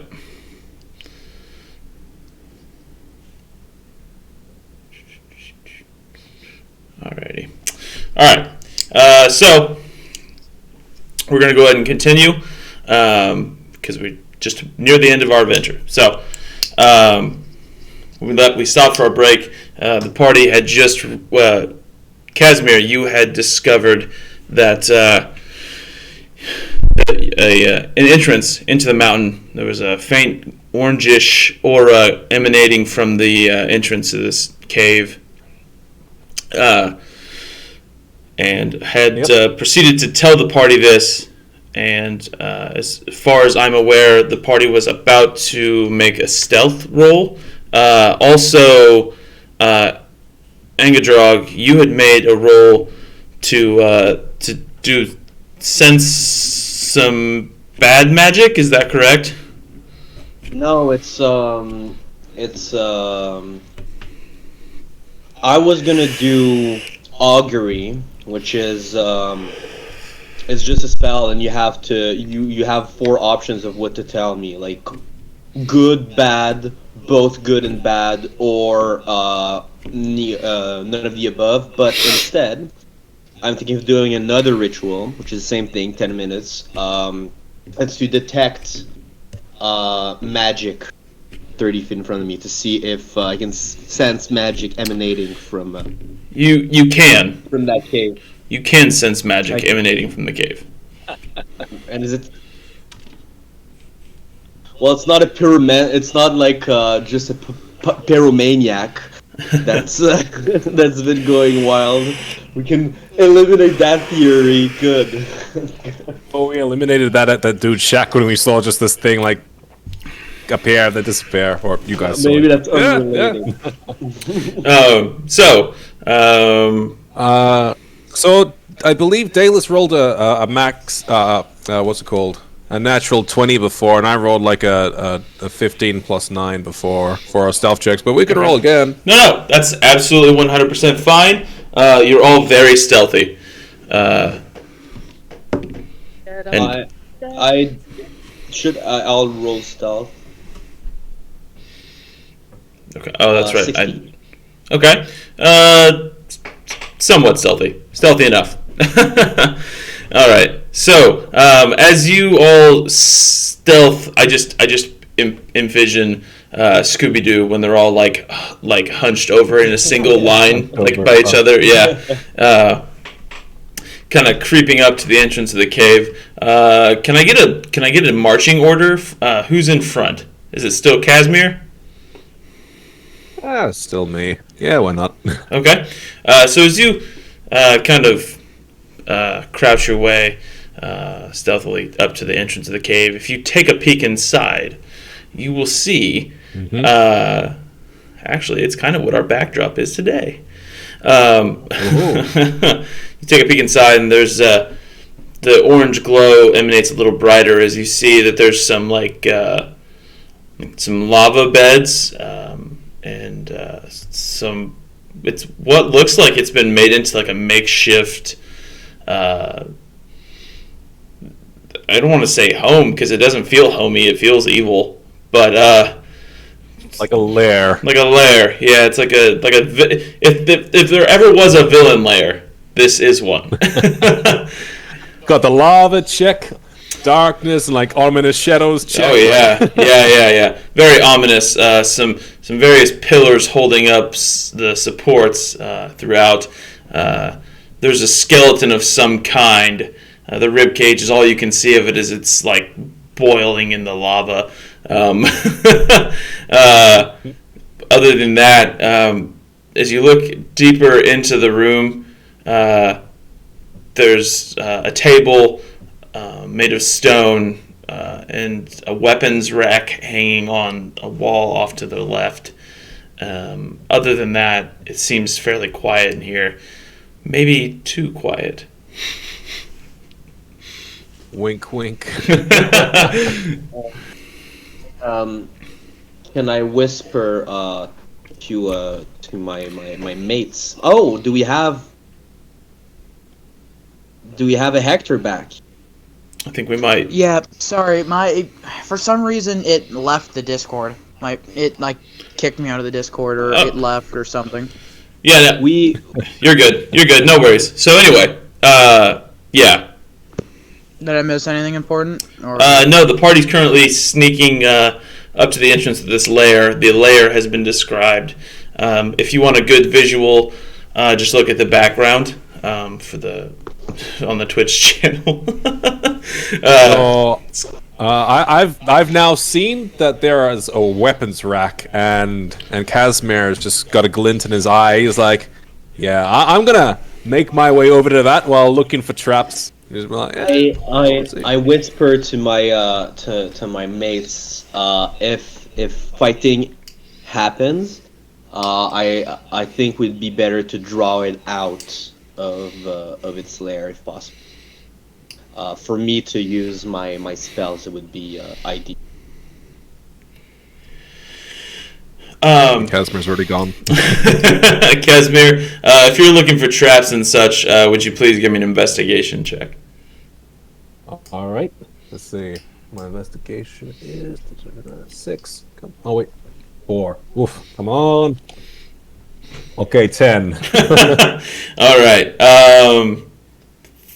There are no traps that immediately come to your attention. If you find one, you will know. All right. Well, off I go to the old weapons rack then, with my great sense of traps. Yeah. Go see if I can't scoot this in just a little bit closer. There we go. All right. Off you go to the weapons rack. As you approach the weapons rack, across the lair, you realize that these weapons are beautifully crafted. They look like elvish weapons. They're astonishing.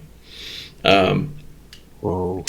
The blades are made of solid silver and inlaid with gold filigree, and the pommels have whole rubies set into them. The axes look like they're of dwarvish make. They're some of the finest craftsmanship you've ever seen. It's they're very, very fine made weapons. Do I see a short sword or a rapier amongst them? Sure. Yeah, there's a couple of short swords of elvish make. Yeah. Ooh, so I'm now giving this a once over, being like, this seems too good to be true. Indeed, right. Indeed. What about the rest of my group? As Casimir's, as Ingadrog says, we should draw it out. Certainly, we should pull it out so we don't have to fight it in its lair. As Casimir stealthily bolts across the room to investigate the beautiful weapons that are hanging there.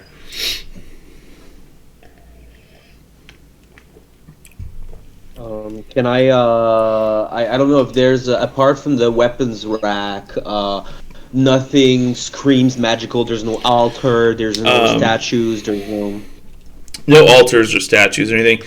You're still getting an overall sense of magic. Just emanating from a specific place or all around? It's just kind of all around. Yeah. And you said there's like tubs of lava, basically. Yeah, there's just kind of a flowing pit of lava that kind of flows underneath the walkways here.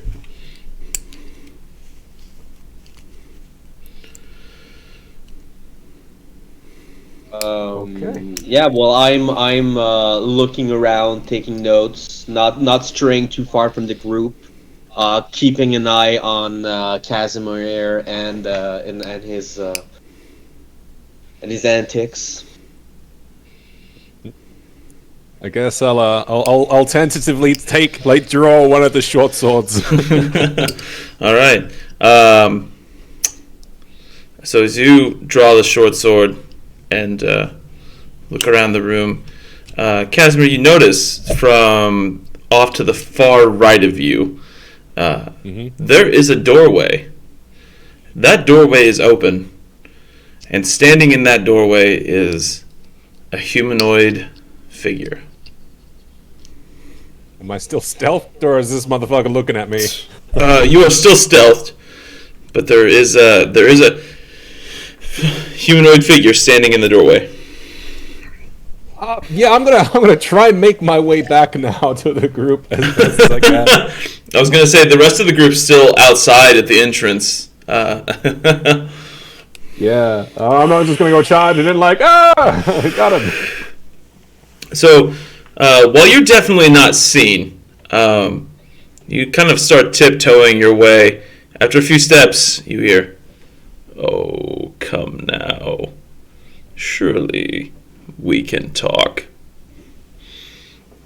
I'm just going to keep silently moving away. All right. "Oh, I don't get many visitors. Surely you'd be kind enough to stay and keep me company." You said I am still outside, right? That's correct. Does anyone else hear us talking, or is it just me? The rest of the group can make a perception roll if they'd like. Working on it. 16.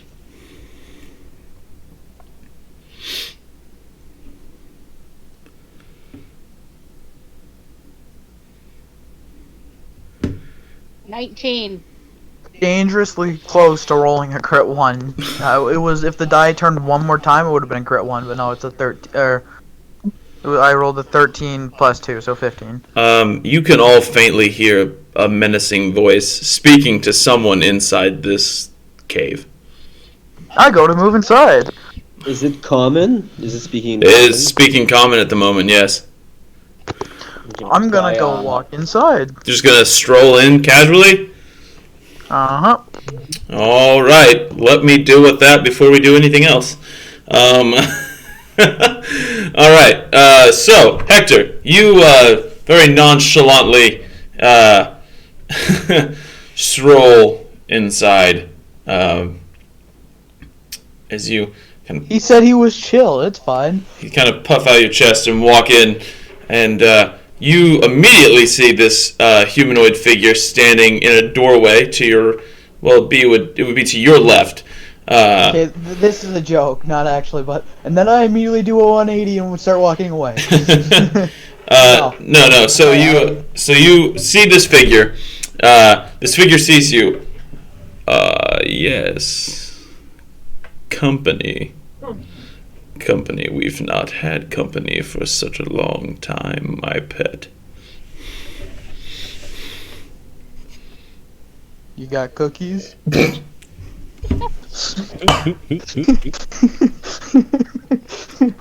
got candy in that basement over there?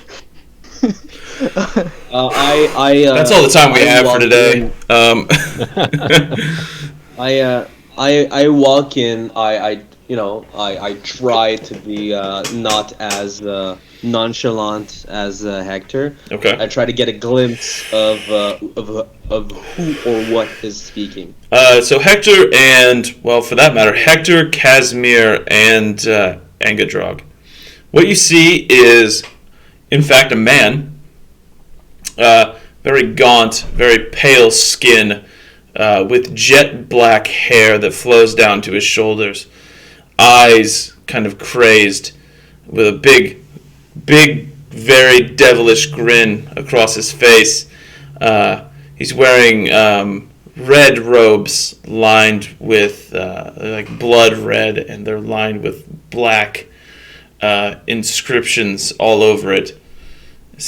Now sees Angadrog come into the clearing. I see you've brought me more than one companion. So you got cookies or no? Are you actually saying this? I want to, but no. I say, I say, are you the cause of these fiery troubles people of this land speak of? Are you? I mean, are that's you the kind of one odd, who I'd fancies imagine, though. But destroying villages every summer solstice?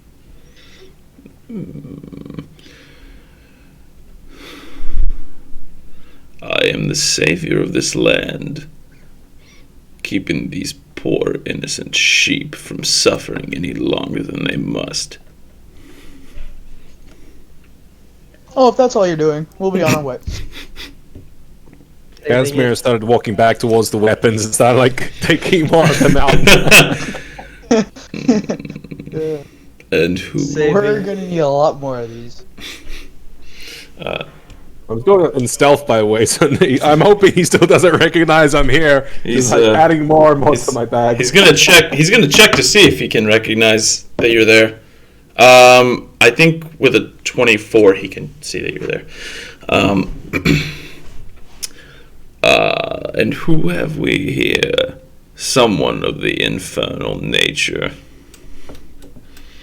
Oh, hello there. Yes, you have caught me. as you Fine weaponry you have. As you have just an armful of weapons. You're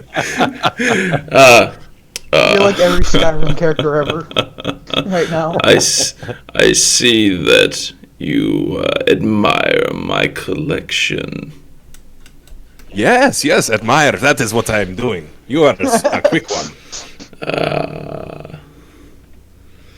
Truly. And of good taste. Can you tell me of these plates, perhaps? What are they made of? What do they do? Are they special? They are special because they are mine. I see. So does that mean, they've got some special effect on them? Or what do you mean by special because they're yours? Oh, come now. They're special to me. They are dear to me. They don't do anything. They are just beautiful. Well, I can admire them from where I'm standing. And, how would you feel about parting with one? I can admire the beauty too. You know what I mean? I would rather not part with anything that belongs to me. I see. Then allow me to just put these back really quickly.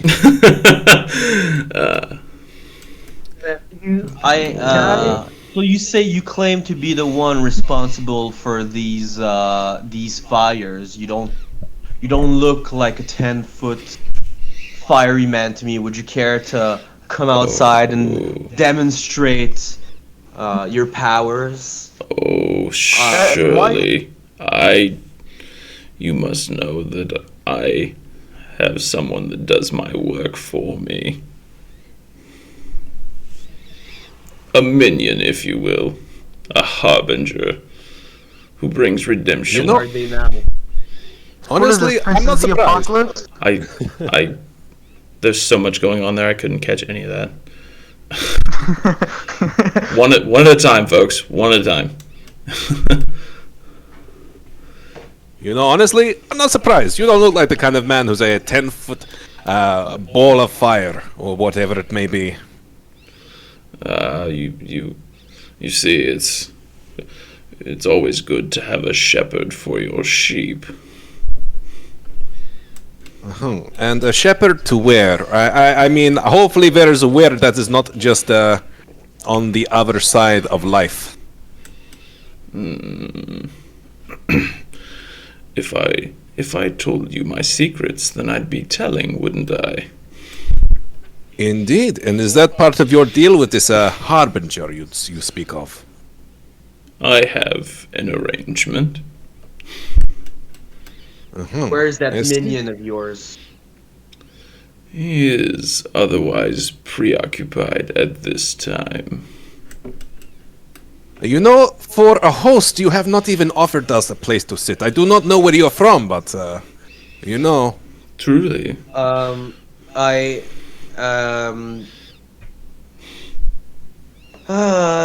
I cast detect thoughts on him to know what he's thinking as he mentions his minion? Is there a DC involved with that? Some kind of a save? No, I'm just gonna read it. Concentration up to 1 minute. For the duration, you can read the thoughts of certain creatures. When you cast a spell, as your action on each turn until the spell's end, you can focus your mind on any one creature that you can see within 30 feet of you. If any creature you choose had an intelligence of 3 or lower doesn't speak any language, the creature is unaffected. Okay. All right. Yeah, there's more definition if you want me to read. No, that should suffice. So if you cast detect thoughts. What does he say to my host job that I made? Surely. Make yourselves comfortable anywhere you can find a seat. And why, thank you. Do you have refreshments, perhaps? I mean, maybe not cookies, but a little something. I mean, you must be eating, huh? Oh, I eat enough. Indeed. I'm just because I'm a noob. I know the definition. The description says how it works in combat, but can I use it like this in conversation? Basically, trying to see as I mentioned it, as he mentions his harbinger, as he said. Can I cast detect thoughts to know what he's thinking? Maybe know where it is. He's currently thinking about how he doesn't like the fact that there are people in his home, and that he's thinking of the best way to get rid of you. And is he violent? Is it hostile in that sense, or if you? Not any more than you would imagine the main villain being hostile or violent. Well, spoiler, it doesn't have to be the main villain. Maybe he's just some evil dude that lives in a mountain surrounded by lava. It doesn't have to be the main villain. Maybe it's just some random evil man that lives in a mountain surrounded by molten lava. Has a chair of skulls. Has hostages. Maybe just some random evil guy. Yeah. Clearly, this man is a fisherman. All right, so... I'm still outside. How far am I from this fisherman of yours? You are probably about 80 feet. Wonderful knowledge. Thank you, sir. Okay, so I'm going to put most of the weapons back, but I'm going to try... hold on to one of these short swords without him noticing. Okay. So you're going to make a sleight of hand roll? Is that what I'm hearing? Yeah, sure. Okay. Sounds good. Let's see. Sleight of hand. Oh, okay. Well, let's see. That is 12. Oh, that's not ideal. Hey, you broke 10. You broke above 10. That's the good news. Oof. All right. So,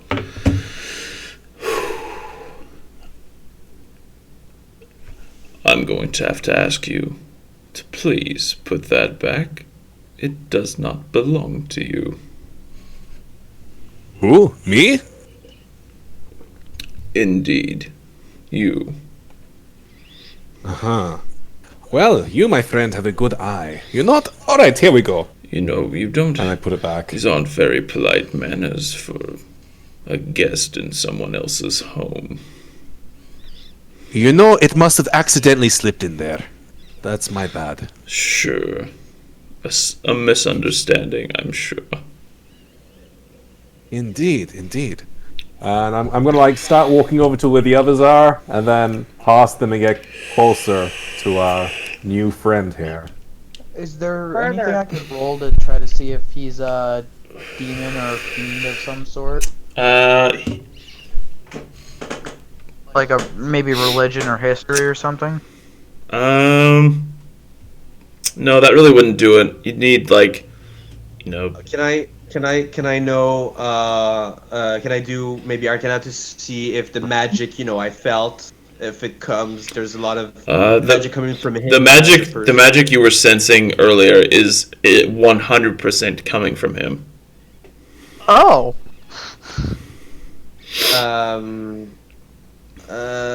Because I don't want to just firebolt him in the lightning bolt him in the face without without aggression. I'm polite in that way.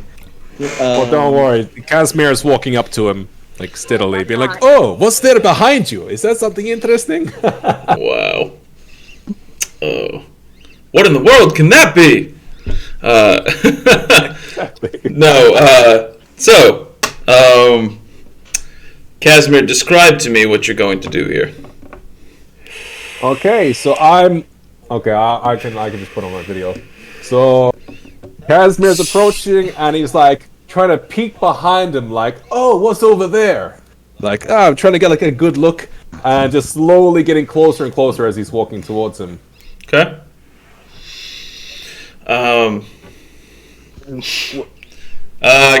So you're like, what's over there?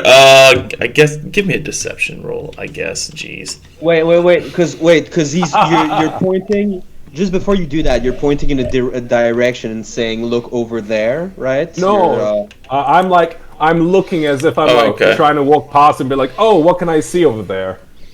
Okay, but is he okay? Yeah. Do you still want me to roll deception? Yeah, absolutely. Let Casimir do his thing real quick first. No, because I went on my keyboard, so it's between two. Fuck! This is the worst. Okay, so this is let's see my deception. It's like, okay, I got a 9. Okay. I cast minor illusion. It's a cantrip. I cast it where he was heading, behind the guy. Okay. I make a huge image of the water elemental behind him. Doesn't move. If he's a bit smart, it looks like an illusion. If he touches it, it dissipates. I will, because of that, Casimir, I'll give you advantage on your deception roll. Yes! Alright, yeah. Okay, 19 plus 3, yeah. Alright, let's see. Let's go! What's that behind you? He turns... very astonished. Well, that does not belong here. And Casimir's just like slowly, quietly drawing his sword, getting ready for a sneak attack. All right. I'm gonna ask you guys to go ahead and roll for initiative now. Oh yes. Do I get surprised because he's turned around? And Yeah. So I'll give you your surprise, and then we'll go ahead and start with initiative. 9. All right. Let's see. Okay. If you would put your initiative numbers in the in the one-shot text channel. Okay, so should I roll for attacks first? Yes, indeed. All right, here we go. Yeah. Okay, so first one is my rapier, which is +6. Come on. I gotta keep not roll on my fucking keyboard. Let's move this. Wait. Stupid light. It does a 9 hit. A 9 does not hit. All right, so my rapier just just completely misses. Short sword, natural 1. All right, so much for surprise. Sneak attack, so you get advantage, right? Oh yeah. Yeah. Yeah. See, I would just like to let the record show that the DM knew and still chose to give him the advantage anyway. We're not all bad DMs. I also want to say you should get a new set of dice. I know, right?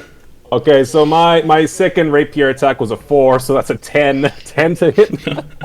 That does not hit. My last one is 7. Okay, 13. 13 to hit with the short sword. No, that doesn't hit either. Okay, that's surprising. All right. So now I'll take the initiative order. So I have so far. We tried. It was a good attempt. That's all right. Yeah. I mean, we coordinated pretty well. That would have been a hell of a surprise. Holy shit! To know I'm there, can I still get a surprise round? Oh, that's fair enough. If there's something you would like to do, I will let you do it now. I think at that point, an attack is in order because the guy knows. He's gonna know. So yeah, so the 17 hit. So Casimir, you're like, what is that behind you? And he turns and sees this giant water elemental, and is astonished as you just start trying to slash at him wildly, and he kind of just dodges back and forth out of the way, and then Dalus comes in from out of nowhere, and you said how much? A 17 will hit him. +5. +5. A 22 will definitely hit him. Alright, chromatic orb, cold damage, here we go. Ooh, okay. Alright.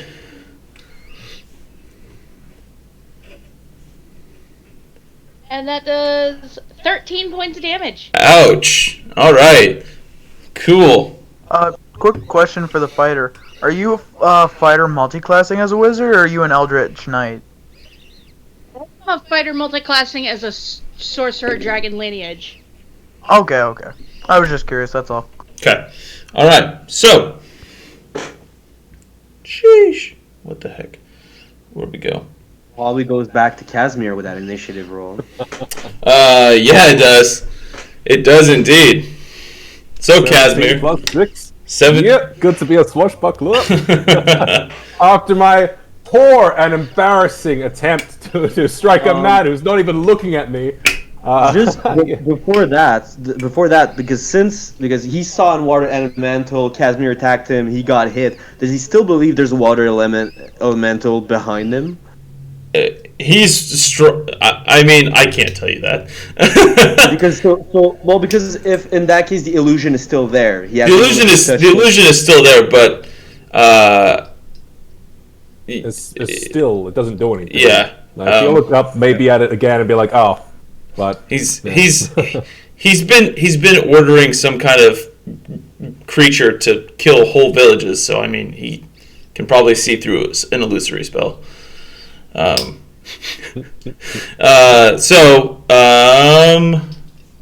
Casimir.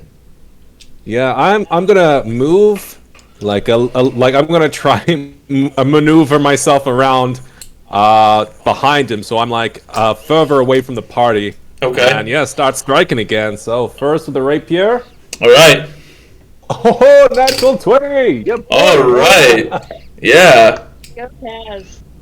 Let's roll for the short sword as well. Come on. Okay, that's another 13, so that one's not gonna hit. Let's see. So that's 1d6 plus 3. Oh, 1d6. Oh wait, no, that's 1d8. That's the wrong one. 1d8. Which one is this? A d8? Yes. Oh wait, no, that's not d8. Fuck. Okay. This one. No, it's d10. I haven't really used physical dice that much, so I'm looking at the one by one.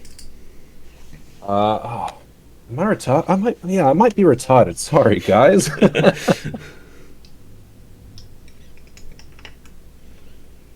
Are you using the short sword? No, this one's for the rapier. The rapier is a D4. Should be. Plus your dex? What? Yeah, no, this is for damage. 1d8 plus 3. Because I hit it with my rapier. That was the natural 20. Okay. Okay, I see. I gotcha. Oh, this is 27. Oh my. Okay, I'm just gonna Google it and then look at which one is fucking D8. Alright, it's. Go into the book. Yep, boy, gonna find it.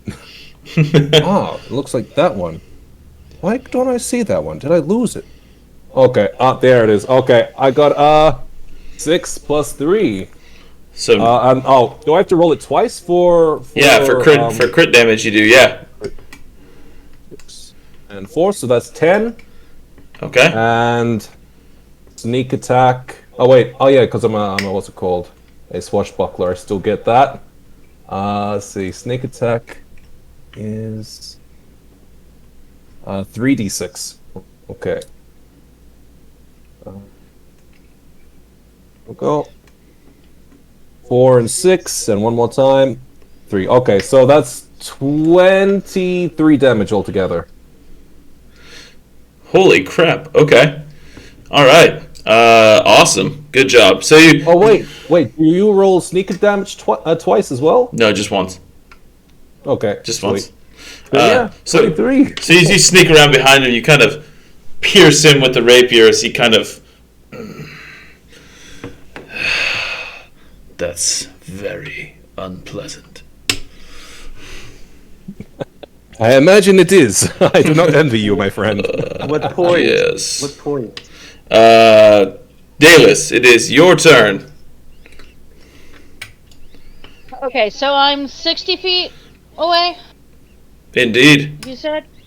Okay. Well, I cannot stab him at that range, so... Screw it, let's do another chromatic orb. Alright. Also cold damage. Okay.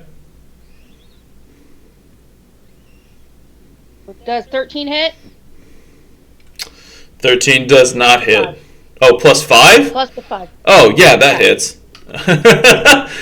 Sorry. Alright, we're gonna do this at second level. Alright. Yay! Damage!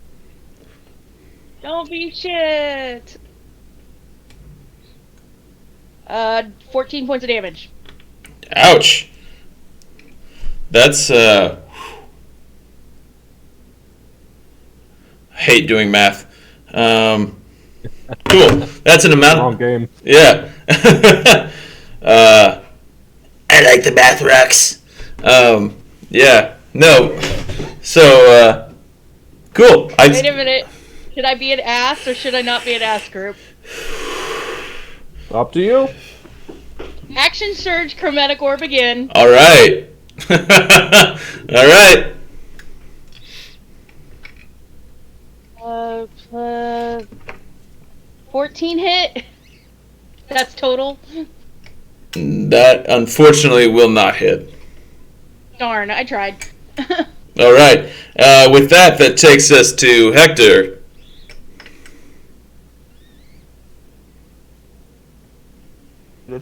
Unmute. Let's see. How long does this last? This lasts up to 10 minutes. It lasts longer than juicy fruit gum.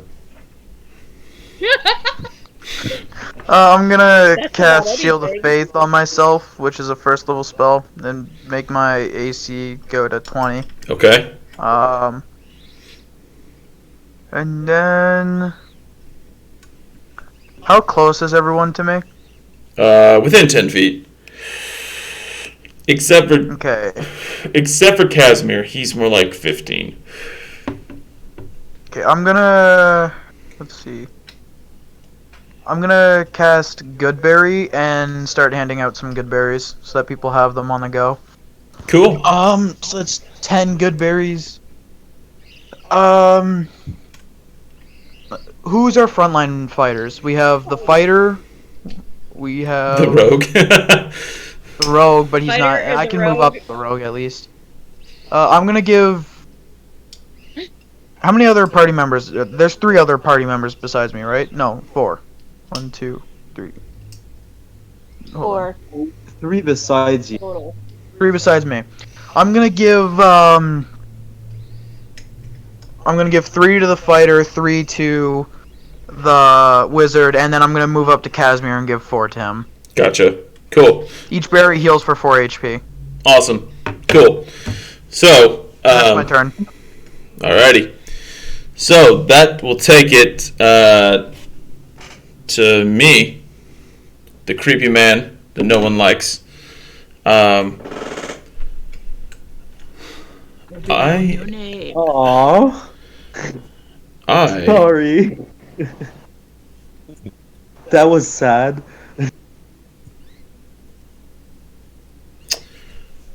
I am going to use a spell. That spell is... I just had this conversation with Jay the other day. Circle of Death. Oh, shit. So... What's the range of this? The range is 150 feet. I'm glad I handed out good berries. Yeah, well, All definitely. right. Just so you guys know, I've absolutely 100% dumbed this spell down. I'm aware of how much damage it consists of, so I've dumbed it down quite a bit. Is he in the circle as well, or did he do himself outside the circle? He dealt himself outside the circle, so it's everyone in front of him, which would be it'll be Dalus. Everyone but me. Yeah, it'll be everyone but you. Exactly. That's a total of 10 necrotic damage for everyone but Casimir. I'll take 5 because I have resistance because of being Asmar. Alrighty. Sounds good. I have Celestial. Let me just double check just to be sure, but I'm pretty sure I have Celestial and Necrotic resistance. You fools, this lair would be yeah, your Celestial tomb. resistance, you have resistance, Necrotic damage, and Radiant damage. So yeah, I'll take 5. Yeah, he just kind This is the man with the sword in his back.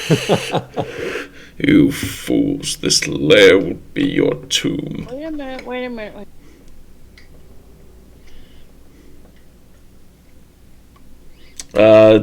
That's let's see. Yep, so we're back to Casimir now. It's your turn.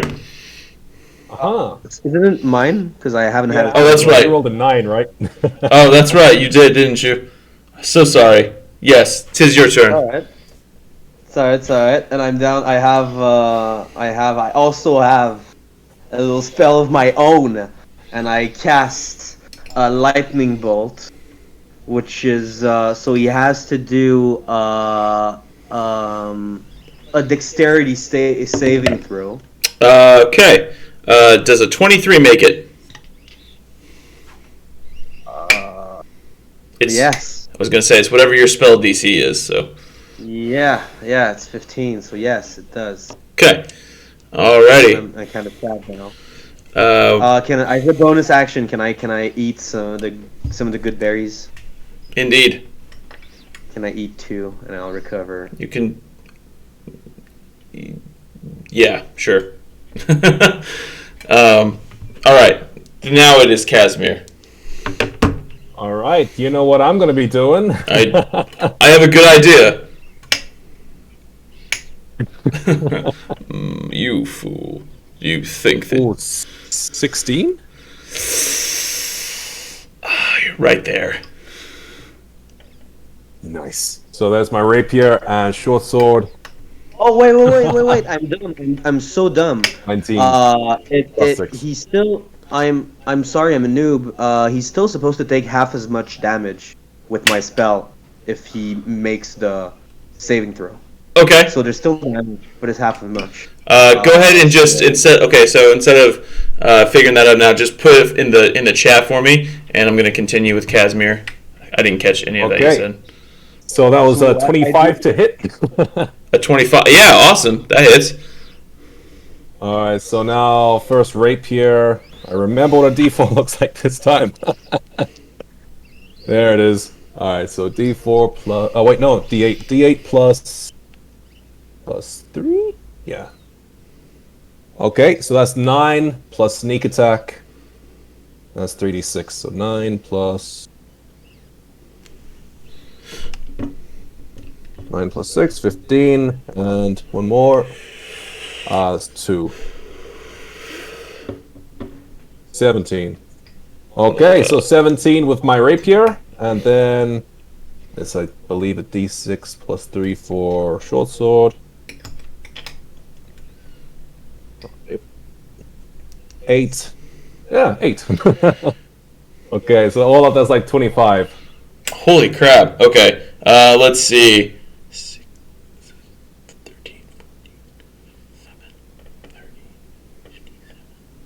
I did 15. Shit. Yeah, I see that. Okay. Better than nothing. Yeah. So as you two kind of simultaneously do this damage to him, fools, wretches. He's not looking well at all. I've been poking him through holes. So yeah, you're not doing him any favors at all. Dalus, it is indeed your turn now. 1 second, I'm looking something up. All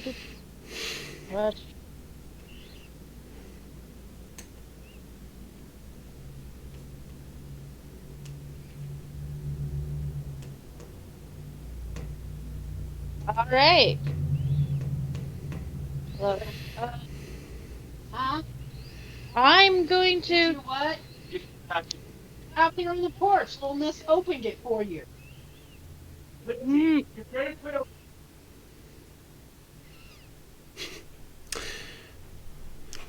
All right, Dallas, you can just. All right, there. Shut up now. I'm casting Firebolt. Okay. And since I'm a spell sniper, I get an additional 1d10 on that if it hits. Cool. All right. Come on, hit.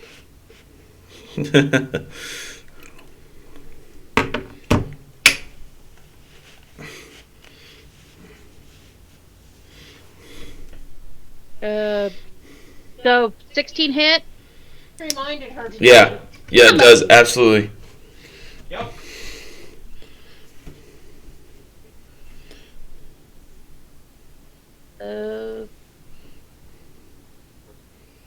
So that's 3d10 for 16 damage. Woo! All right. And I'm going to move forward 10 feet. You will all rue the day that you stepped into this lair. I already do. The decor is horrible. How evil do you have to be to call your own place a lair? Not my home. This lair. My evil lair. So that means that it is Hector's turn. And it's a good thing Dalus isn't a bard. That'd be a good cutting words. I'll keep that in mind for Monday.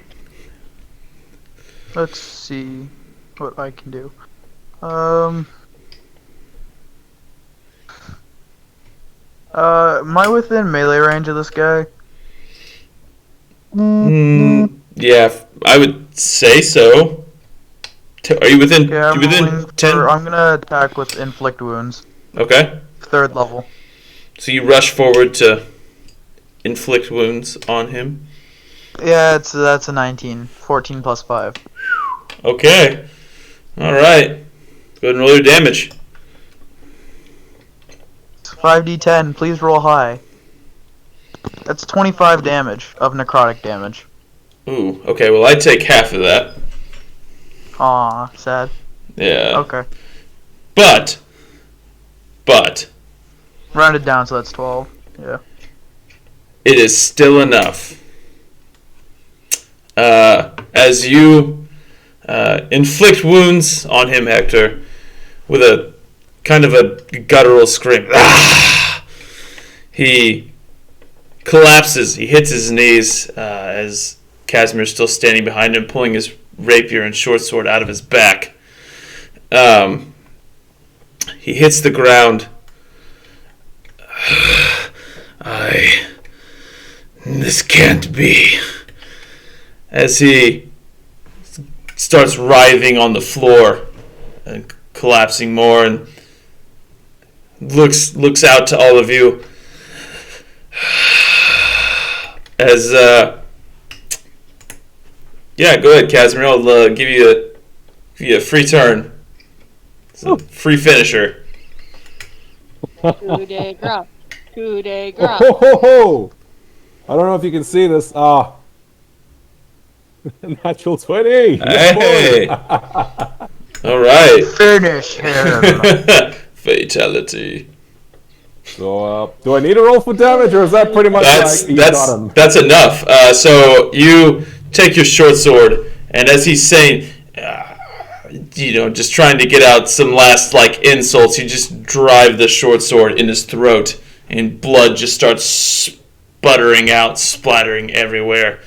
As he